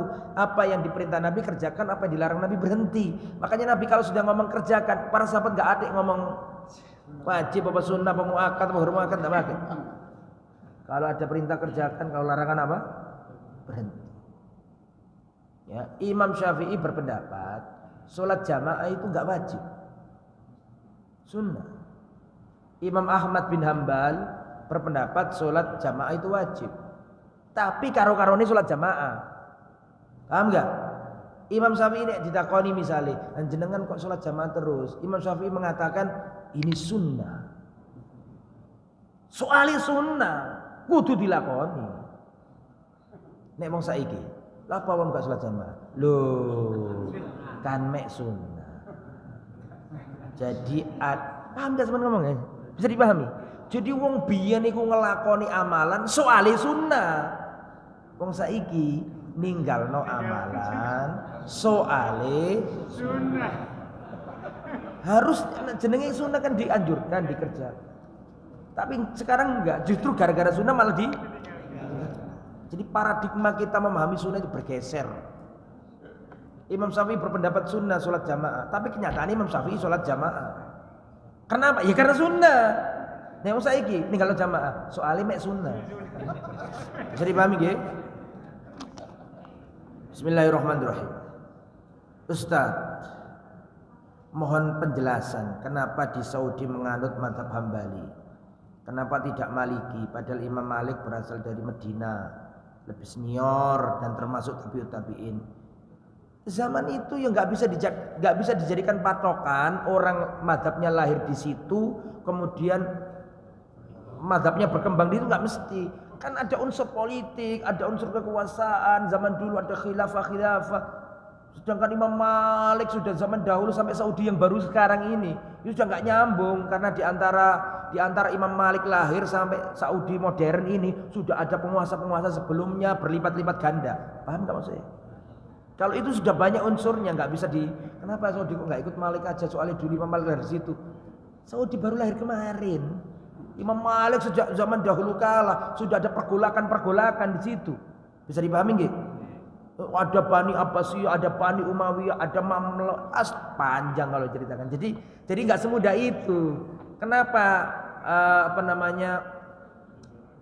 Kenapa orang Baghdad kok tidak Hambali padahal dulu Imam Ahmad lahir di situ misalnya? Nggak bisa jadikan patokan gitu, karena itu berkaitan sama sosial, sama politik, sama negara, macam-macam gitu ya. Selanjutnya, Bismillahirrahmanirrahim. Apa perbedaan imam 4 madhab dengan imam ashabus sunan? Imam Abu Dawud, Imam Nasai. Imam Abu Dawud ini imam ahli hadis, bukan madhab, beda jalur, beda pembahasan. Cuma Imam Ahmad itu imam fikih, juga imam hadis, makanya punya kitab Musnad Imam Ahmad. Perhatikan saya. Tadi kan saya jelaskan ada 4 mazhab, betul? Hanafi, Maliki, Syafi'i, Hambali. Perhatikan saya. Kalau disebutkan mazhab Hanafi maksudnya fikih mazhab Hanafi. Kalau disebutkan mazhab Maliki maksudnya fikih mazhab Maliki. Fikih Syafi'i maksudnya adalah mazhab Syafi'i maksudnya adalah fikih Syafi'i. Tapi kalau disebutkan Hambali bukan hanya masalah fikih, tapi masalah akidah juga. Baru paham toh? Kenapa? Karena Imam Ahmad lahir dan hidup di masa konflik pergolakan pemikiran. Jadi Imam Ahmad tidak sekedar imam dalam masalah fikih, imam dalam masalah akidah, karena beliau bersentuhan langsung sama Mu'tazilah, beliau dijebloskan ke penjara, dicambuki, masih ingat gak? Kalau saya jelaskan panjang, makanya Imam Ahmad punya kitab akidah namanya Usulus Sunnah, yang saya kajikan di mana itu? Di Al-Burhan, Masjid Al-Burhan. Daerah mana itu? Kedung Baru. Itu saya ngaji kitab bukan masalah fikih, padahal pengarangnya Imam Ahmad bin Hanbal. Bukan masalah fikih, masalah akidah. Gitu ya. Jadi apa perbedaannya? Beda, ya beda jalur. Kalau mazhab 4 tadi berbicara fikih, kalau Ashabus Sunan ini bicara masalah hadis, Imam Abu Dawud, Imam Nasa'i. Jadi beda ya.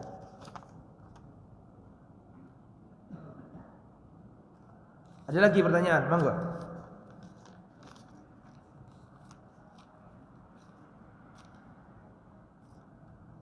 Silakan kalau ada pertanyaan lagi. Apa mikir dulu bertanya? Silakan. Yang mana? Saya tak teliti ini lagi. Sudah. Oh ini ya. Bismillahirrahmanirrahim. Batal kausat apakah juga harus mufaraqah apabila sedang bermakmum pada imam yang bacaannya lahan jali meski pada waktu sholat sirriyah. Sholat sirriyah. Kalau sirriyah insyaallah enggak. Wallahu a'lam. Setahu saya, apakah mufaraqah ketika bacaan imamnya bisa mendapatkan keutamaan sholat Jumat? Ya. Intinya ya, kalau jelas-jelas itu kesalahan, bahkan bisa mengubah makna, ya bacaannya berantakan, kemudian mengubah makna, ain dibaca apa? Hamzah misalnya, atau ha dibaca kha, dan bisa mengubah makna, atau panjang pendeknya hilang berubah makna, ya cari yang lain. Dan itu pentingnya bahwa takmir masjid itu harus memilih imam yang tepat. Dan terus harus kita, mohon maaf ya, dengan segala hormat, harus tahu diri kapasitas kita. Kalau ada di jamaah itu yang lebih bagus bacaannya, ada yang hafalnya lebih banyak, sudah serahkan saja yang lebih. Ini masalah ini bukan masalah gengsi-gengsian. Ini masalah agomo gitu loh. Jadi kalau ada yang lebih bagus, sudah kasihkan yang lebih bagus saja.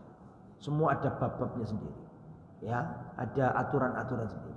Yang pertama kata Nabi, aqra'ukum li kitabillah. Pilihlah orang yang paling pintar bacaannya, yang paling tepat makhraj hurufnya. Itu ya, jadi ya, takmir rundingan misalnya kalau ada di masjid tertentu, dan lebih baik kalau mungkin ditegur langsung, sungkan ya ngomong sama takmirnya, Pak ngapunten Pak, saya ngasih masukan, ngapunten sangat, tapi sing sopan, ojo sing kusro ya, sing sopan, sing alus, ojo sampai nyinggung. Ngapunten Pak, saya ini ya alhamdulillah sedikit banyak pernah belajar. Lah ini kok saya lihat kok imamnya masjid jenengan ini kok ada yang kurang pas. Justru saya ngomong gini tuh iman sama masjidnya. Lebih baik cari lagi yang lebih bagus, yang lebih bacanya lebih. Lah nanti biar takmirnya yang diaturlah caranya. Oh kita datangkan imam yang lebih bagus misalnya. Tapi ojo sampai nyinggung lah intinya itu. Wallahu a'lam. Ya sebenarnya nyinggung juga nggak apa-apa, niatnya bagus ya. Tapi kalau bisa nggak nyinggung, kenapa harus nyinggung gitu ya. Wallahu a'lam. Wallahu a'lam. Yang lain kalau ada. Sebenarnya kalau kita sholat apalagi kayak zuhur asar, kita tahu seperti di tempat saya itu kan ya terbatas ya imam tiba-tiba kita nyerudul misalnya minimal ya kita tuh udah tahu ilmunya itu gimana sih. Terus aku dapat imam lihat misalnya yang lainnya seperti gitu itu kan dikatakan yang apa mesti di kampung-kampung. Kalau itu sudah ditunjuk imam rawatib, jangan suka nyerundul. Tapi kalau memang masjidnya itu nggak ada apa, nggak ada imam rawatibnya, terserah siapa yang duluan, siapa yang dulu yang suruh maju, dan kita tahu bahwa di situ memang orangnya nggak ada yang ngerti, itu beda lagi. Kecuali kalau masjidnya itu masjid yang sudah ditata rapi, ada imam apa? Kalau ada imam rawatib nggak boleh orang ngomong, gua nggak boleh. Imam rawatib yang nyuruh. Imamnya durung teko kok wis digoreng mati. Yang paling berat ya yang imamnya itu. Paham ya betul ya? Jadi lihat kondisi. Kalau sudah ada imam rawatibnya, meskipun bacaannya berantakan, jangan gampang nyerundul, pasti menimbulkan konflik. Sampai nggak ngobati tambah garai. Iya tambah tukaran sak koncone iki niat nang masjid temen tukaran. Lebih baik nek gak cocok salat nang liya daripada nyerobot itu. Meskipun cara maksud kita bener ya, tapi caranya nggak tepat. Karena takmir itu ada aturannya, kan gitu ya. Mereka nunjuk orang terus diserobot itu jangan. Jadi intinya kalau sudah tertata rapi, ada ketakmirannya dan imamnya sudah ditunjuk, jangan nyerobot. Kalaupun ada kekurangan, sampaikan ke takmir dengan cara yang bagus. Adapun kalau nggak ada ketakmiran tapi kono sing sholat sehingga gak jelas sapa imame. Nah, kita tahu juga iki sing teko mek wong 5, sing liya-liya niki ya kurang mampu dalam bacaan Quran, terus kita merasa sudah mampu, terus kita maju, insya Allah no problem. Kalau memang nggak ada apa, nggak ada imam rawatib. Wallahu a'lam bishawab. Pak, silakan.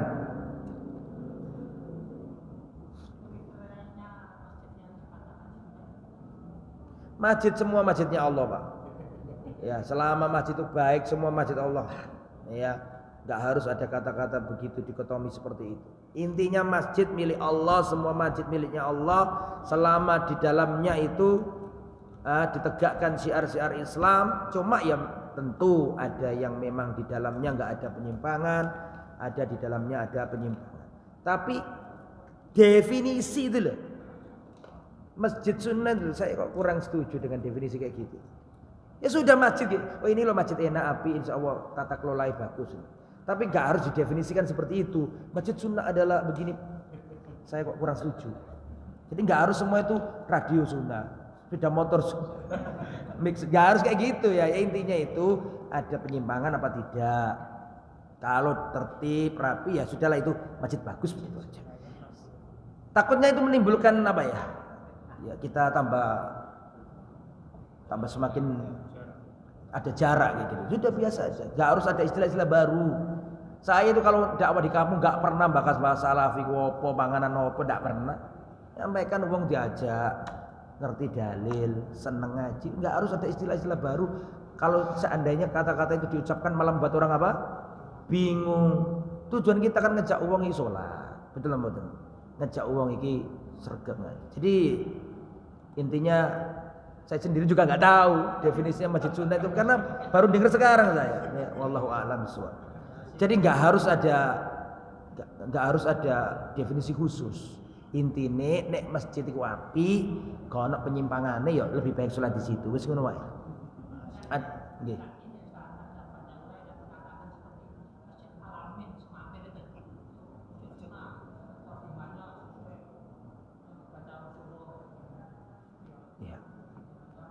Saya tak kandani ya sampean ya kabeh rungokno omongan.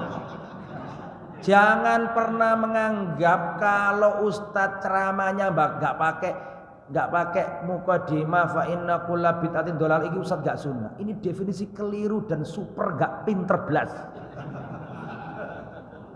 Ini harus diberantas kejumutan seperti ini. Terus terang saya ini produk mangkel dalam hal ini. Jangan menilai orang gara-gara mukadimah. Iki ustadz ki dulu rek ceramah mesti kulo betatin dolal, sekarang nggak pernah belas.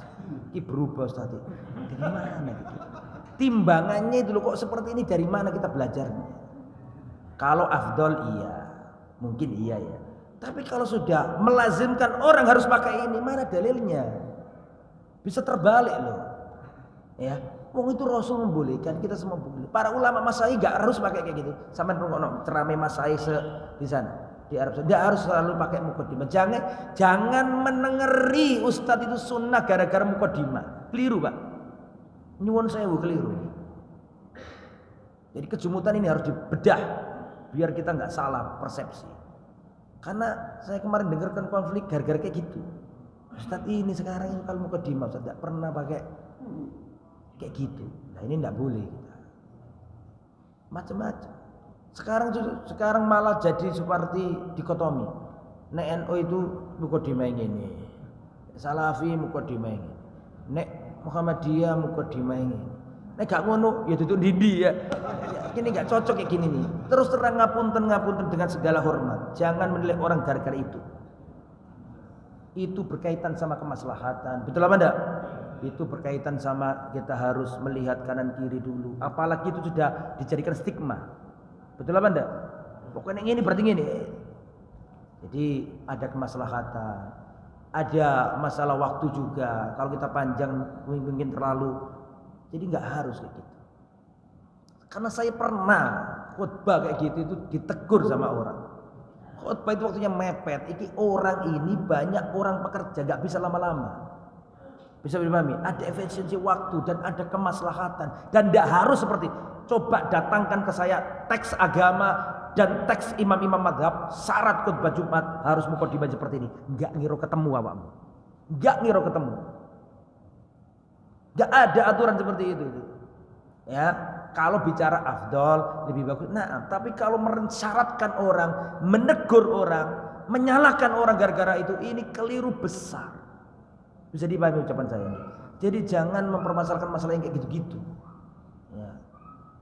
Jadi kok jadi ngamuk Ustaz? Enggak ngamuk. Coba jelaskan supaya kita ini terbuka wawasan kita. Jadi jangan menilai orang gara-gara begitu. Gitu nggih? Yang lain. Monggo, kalau ada lagi. Silakan. Ulangi Mas.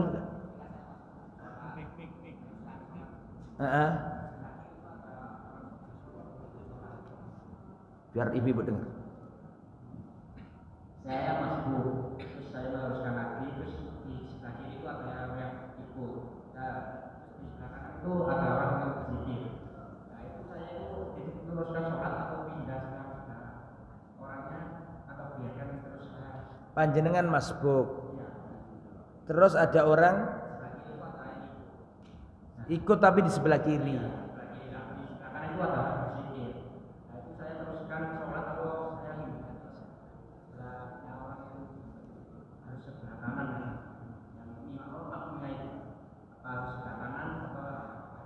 Idealnya yang benar makmum itu di sebelah kanannya imam. Jelas ya?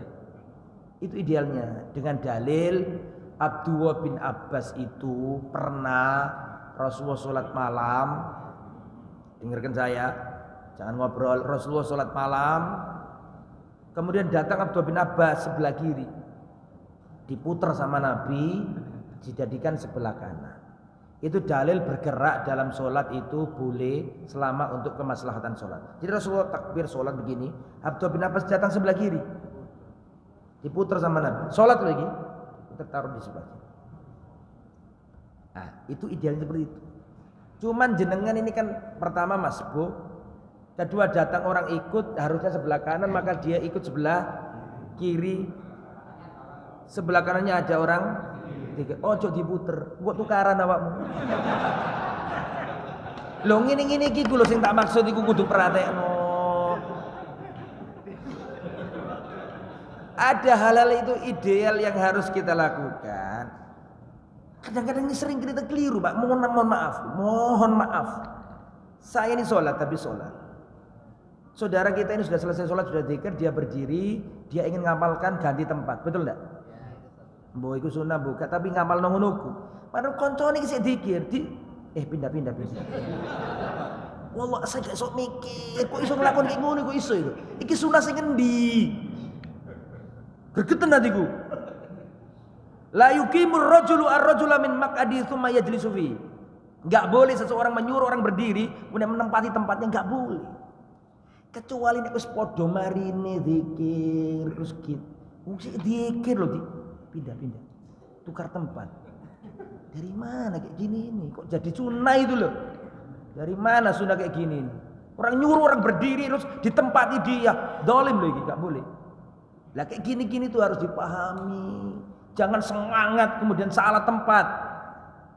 Paham ya? Kecuali nek padha marine. Ya gak apa-apa padha marine. Nek sik zikir durung mari digupui. Pernah lihat gak kayak gitu? Nah, kayak gitu jangan. Nah, terus seperti tadi Mas, ya sudah jalan aja. Gak apa-apa. Terus gimana sambil muterin dulu gimana? Gak sido sholat sido. Iki aliran opo ya. Jadi kalau sudah kayak gitu, kalau panjenengan masbuknya itu nggak ikut sama sekali, telat secara total, belakang aja, biar nggak ganggu zikirnya orang. Tapi kalau jenengan terlambat 1 rakaat 2 rakaat ya kan, kemudian ada orang ikut, ya sama kan nggak bisa nolak diikuti orang ya kan, ya sudah jalan aja. Jangan ganti posisi orang yang sedang zikir tadi. Jadi jangan ada hal-hal yang perlu kita luruskan yang dianggap sunnah padahal enggak. Ya, kita harus perhatikan misalnya. Yang lain monggo kalau ada. Silakan. Nggih. Misalkan ini cuma 2 orang terus. Sebaiknya itu sejajar atau? Iya, ada 2 riwayat. Kalau Rasulullah sama siapa tadi? Abbas tadi sejajar. Tapi seandainya kok ada yang memilih pendapat agak mundur, saya lihat itu adalah masalah khilafiyah yang biasa. Ya. Tapi kalau saya sendiri pribadi sejajar. Saya pribadi ya sejajar. Tapi kalau saya melihat ada orang mungkin dia ya baru atau gimana, terus agak mundur dikit, saya nggak terlalu menyuruh dia harus rapat. Ya. Karena memang ada riwayat juga yang agak mundur dikit. Nah, kayak gitu itu masih bisa diterima perbedaan. Karena memang ada riwayat seperti itu. Seperti Rasulullah juga ada riwayat yang menjaharkan apa? Bismillah. Pernah juga kan riwayat Abu Hurairah. Rasul menjaharkan Bismillahirrahmanirrahim. Tapi sering-seringnya Nabi itu Alhamdulillahirabbil alamin. Tapi pernah Rasulullah itu menjaharkan apa? Bismillah. Lah kayak gini-gini enggak usah terlalu dibesar-besarkan. Cuman kalau kita ditanya ya seringnya Nabi apa? Sir dalam membaca Bismillah. Yang lain silakan.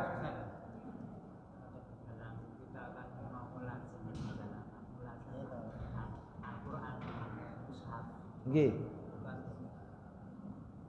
Di semua waktu misalnya, kadang kan sikap kita harus kan sempurna yang baik, harus bijak. Karena sesuatu Dinyalakan. Biar ibu-ibu dengar. karena suatu keadaan atau karena mungkin lama kan untuk sikap sempurna terus itu kan ya akan tidak bisa terpenuhi. Nggih.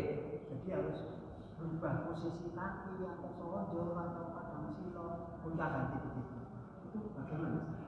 Kan yang kita tahu harus sempurna selama berhadapan dengan usaha itu harus sikap sempurna yang baik. Tapi karena belum bisa begitu, jadi harus pindah-pindah posisi kaki, harus sorojo, terus macam-macam lah pokoknya supaya biar agak lama gitu. Itu bagaimana? Ya enggak bagaimana? Apakah itu mengurangi? Enggak apa-apa. Ya. Kalau dengan silo terus capek ganti enggak apa. Itu adab.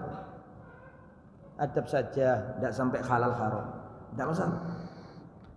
Baca Quran sampai tidur boleh. Baca Quran sambil duduk boleh. Ya, enggak masalah. Cuma mungkin afdolnya hadap kiblat. Allahu a'lam. Enggak apa-apa. Saya pernah menghadiri masyayikh ngisi kajian. Ya, mungkin capek kan sampai begini ya. Ada pertanyaan gitu. Mohon maaf ya, ini contohkan ya. Namanya orang capek. Ya, enggak apa-apa. Enggak apa-apa. Monggo yang lain.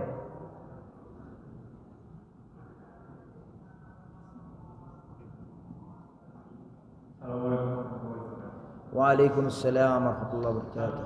Seperti yang kita tahu, sholat berjamaah itu idealnya di masjid dekat rumah. Nggih. Di dekat tempat tinggal saya itu ada masjid.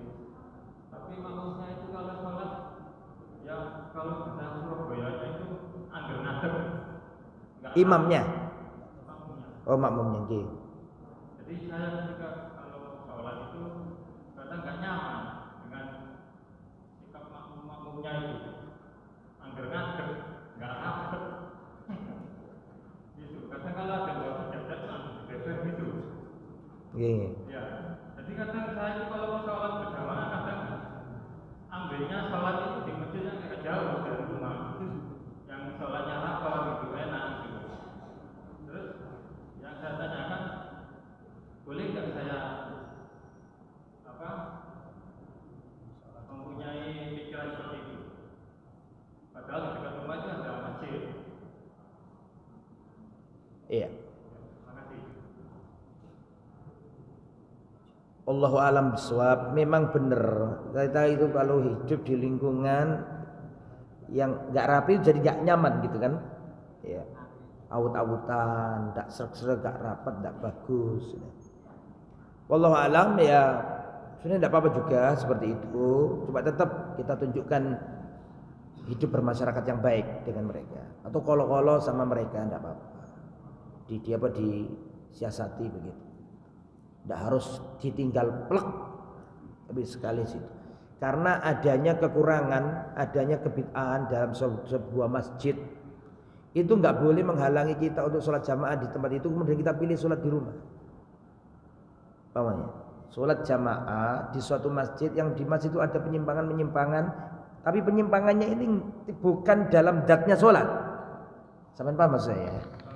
Berbeda kalau penyimpangannya itu dalam zatnya sholat. Kalau penyimpangannya itu dalam zatnya sholat, jangan sholat di tempat itu. Tidak tumak nina. Ini kesalahannya dalam zatnya sholat, atau bacaannya amburadul nggak karu-karuan. Maka ini penyimpangannya dalam zatnya sholat. Bisa dipahami nggih? Adapun penyimpangannya itu di luar sholat, mungkin ada apa di kursi kenceng-kenceng rame-rame, atau ada nyetel apa yang itu adalah tidak pernah dituntunkan Nabi misalnya. Maka adanya penyimpangan-penyimpangan yang di luar zatnya sholat seperti ini itu jangan menghalangi kita sholat jamaah di tempat itu, kemudian memilih sholat di rumah.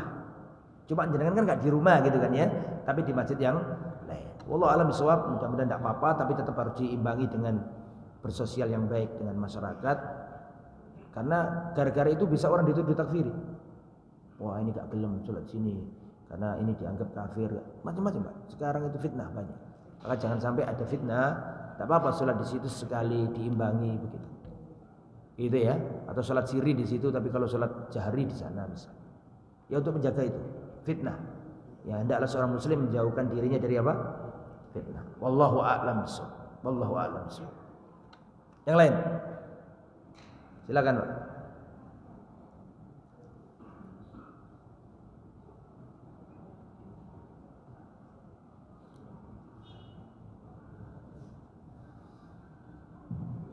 Assalamualaikum warahmatullahi wabarakatuh. Waalaikumsalam warahmatullahi wabarakatuh. Pertanyaannya, bagaimana dengan imam yang melebihi rakaatnya sampai 5 rakaat? Bagaimana posisinya sebagai makmum? Padahal sudah dilakukan sebagai makmum di belakang, tapi tetap dengan keyakinan sendiri, berdiri sendiri, imam sendiri. Jamaah seperti itu. Yang kedua, Satu dulu, biar saya nggak lupa. Jadi kalau imamnya sholat 5 rakaat, ya diingatkan subhanallah. Kan itu kan? Terus diingatkan nggak mau? ingat bahwa dia yang benar. Wah berat ya. Ya. Ya kalau gitu ya setelah sholat harus sahur. Tapi dia tidak berproses tadi. Dia selesaikan sendiri, jamaah menunggu. Lu jangan, kalau sudah kayak gitu ikut imam. Ya kalau sudah kayak gitu gimana? Selegenje kata orang Jawa ya kan. Tapi setelah itu ditegur, Pak jenengan tadi itu kebanyakan 5. Sekarang jenengan sujud sahwi kita ikuti dari belakang. Kalau kita ketemu dengan imam seperti Ustaz, apakah kita bersurat ulang? Ya, imam yang tidak mau mengingatkan, tidak mau masuk paling benar. Tidak usah ulang, sujud sahwi aja. Tanpa dengan imam. Dalam? Tanpa dengan imam. Sujud sahwi sendiri-sendiri. Harusnya sama imam. Kalau imam tidak mau, Ya kita sendiri. boleh. Aslinya sama imam. Ketika imam kita kasih tahu Pak jenengan tadi kelebihan 5. Enggak, aku bener kok. Kita sujud sahwi dewe. Tapi hukum aslinya sama. Yang kedua Ustaz, Nggih. kadang-kadang kalau imam sudah selesai salam dan zikir, kadang-kadang ada imam yang lama sekali apa namanya tahiyat. Padahal sudah salam dan sudah selesai zikir, tapi yang mampunya masih apa namanya tahiyat akhir, tidak selesai. Itu bagaimana? Enggak boleh. Itu sering saya jumpai kayak gitu. Teman-teman sendiri sering kayak gitu. Jangan kayak gitu ya, akhi. Enggak boleh. Perhatikan saya ya, perhatikan saya. Makmum itu macamnya ada 3. Yang pertama mendahului imam. Oh ini bahaya. Barang siapa rukuknya mendahului imam, kata dalam hadis Nabi, tidaklah dia takut kepalanya diganti kepala apa? Iya. Artinya itu diancam oleh Allah Subhanahu wa taala.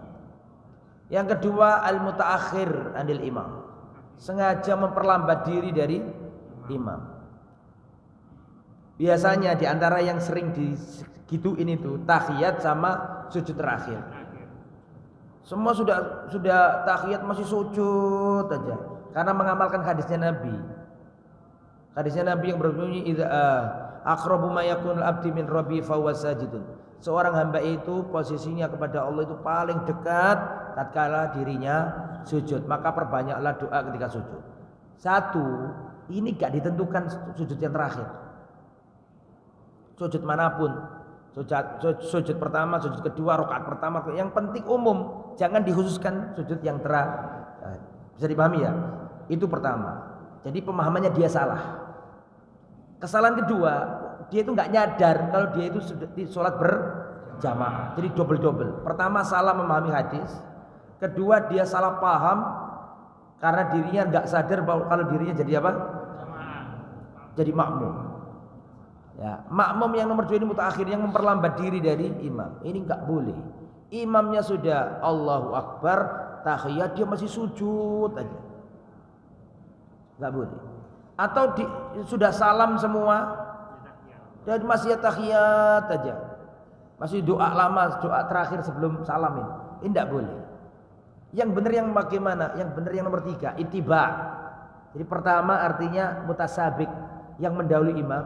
Yang kedua mutaakhir, mengakhir-akhirkan diri dari imam. Yang benar yang nomor 3, ittiba, yang mengikuti imam. Idza kabbara fakabbiru, idza raka'a farka'u, wa idza rafa'a farfa'u. Jelas loh omongannya Nabi itu. Nek takbir takbiro, nek ruku nek ruku menengosi aja kan enggak ngono tuh. Jadi langsung. Ya, jadi kayak gitu-gitu itu jangan sampai salah penempatan. Karena memang ada dalilnya disuruh memperbanyak doa di ujung sholat. Tapi ketika Anda berjamaah itu dikalahkan dengan hadis Nabi, ikutilah imam. Ju'ila imamu liyutamma bihi. Imam dijadikan untuk diikuti, enggak boleh diselisih. Gitu nggih. Jadi jangan berlama-lama. Monggo Pak. Yang ketiga terakhir. Ya gitu. Terakhir Pak ya, jangan takut. Kan ada soal yang terakhir, kita kan mengatakan kadang-kadang bila ketiga itu kan sirka. Jadi imamnya kita mampu baru baca ayat yang ketiga Al-Fatihahnya, dia sudah ruku. Bagaimana kita mampu yang belum selesai baru kadang-kadang kedua, kadang-kadang kita sudah ruku. Bagaimana hukumnya untuk Ya kita ikuti imam. Su'ilal imamu liyutamma bihi, imam itu dijadikan untuk diikuti. Kalau takbir takbirlah, kalau rukuk rukuklah, maka kita ikuti imam. Selama masih standar tumakninah. selama masih standar apa? Tumanina.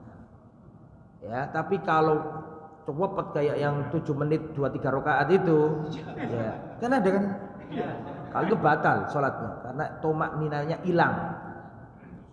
Tapi kalau itu ya karena standar cepat, bismillahirrahmanirrahim, alhamdulillahirabbil alamin, arrahmanirrahim, maliki yaumiddin, iyyaka na'budu wa iyyaka nasta'in, ihdinas shiratal. Sedangkan sampean bacanya alhamdulillah tapi pelan-pelan. Standarnya beda ya kan? Selama masih standar normal, enggak apa-apa, kita ikut rukuk aja. Jangankan kayak seperti itu, ada yang lebih dahsyat dari itu. Apa?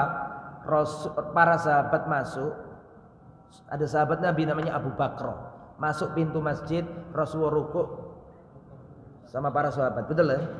Beliau langsung takbir, langsung rukuk, langsung jalan sambil rukuk. Itu aja nggak disuruh ngulangi Nabi. Selama dalam batas apa tadi? Tumanina. Lah seperti imamnya tadi itu saya nggak tahu, nggak bisa ngukur. Selama masih batas normal, cuma kita belum sempat ngikuti sudah rukuk, ikut rukuk aja. Tapi kalau seumpamanya sudah diingatkan sama aku, sudah pernah dipanggil, jangan mengingatkan dulu. Yang perlu dipastikan adalah standar dia itu. Kalau dia itu standar, cuma kita aja yang bacanya pelan, berarti kita harus menyesuaikan kepada imam. Tapi kalau benar-benar pasti dia cepat, gak standar tumanina, nah itu baru ditegur. Jadi sebelum menegur, memastikan dulu ini dia yang cepat apa saya yang lambat. Itu dulu. Kalau sudah ketemu ternyata ini sepakat jamaahnya nih kecepatan nih imami, lah baru ditegur. Karena ada orang itu yang memang imamnya cepat, Pak. Cepat tapi tetap tumanina, tapi bacaannya irsal. Ada yang bacaannya meliuk-liuk panjang. Satu halamannya imam ini dengan satu halamannya imam ini tuh beda. Satu halamannya imam ini itu bisa misalnya ya, itu bisa 3 menit, imam yang ini bisa 5 menit. Tergantung ritme dan kecepatan bacaannya. Makanya standarnya gimana dulu. Bisa dipahami saya. Tapi kalau sepakat jamaah ngomong coba iki imam iki rakaat nomor 3 itu kita baru dapat 3 ayat dia sudah ruku. Kalau semuanya ngomong kayak gitu ya kemungkinan imamnya kecepatan, silakan ditegur dengan cara yang baik. Gitu nggih, Pak. Bapak, monggo. Terakhir, ojo ono sing takon meneh ya. Beliau yang terakhir. Silakan, Pak.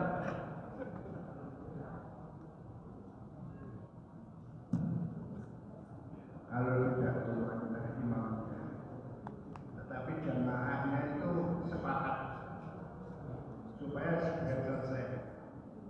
Terus bagaimana semacam? Ngapunten, diwangsuli malih, Pak. Contoh yang paling konkret adalah sholat asar. Salat tarawih nggih. Nggih. Kebanyakan imamnya tidak tumanina, Nggih. cepatnya luar biasa. Nggih. Tapi jamaahnya itu sepakat supaya segera selesai.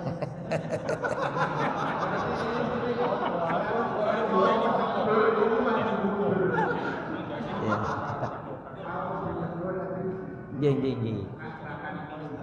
Nggih, nggih. Betul iki, betul iki. Ada yang kayak gitu memang. Imamnya cepet tapi makmumnya seneng kabeh. Ya, pertama kalau benar-benar itu benar-benar tidak tumanina, kita sampaikan pelan-pelan. Tapi kalau ternyata masih seperti itu, kita jangan sholat di situ. Karena ini sudah berkaitan sama apa tadi? Tadi kan saya sampaikan di awal, penyimpangan itu ada 2. Penyimpangan dalam sholat jamaah itu ada yang masuk dalam zatnya sholat, nggak pakai tawar-menawar ini.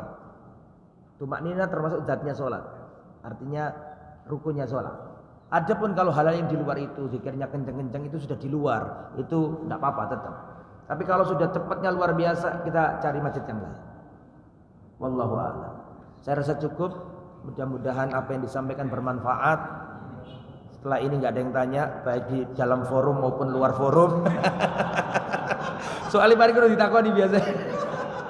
Ya, semoga bisa dilanjut pada kesempatan yang lain. Subhanakallahumma wa bihamdika asyhadu an la ilaha illa anta astaghfiruka wa atubu ilaik. Assalamualaikum warahmatullahi wabarakatuh.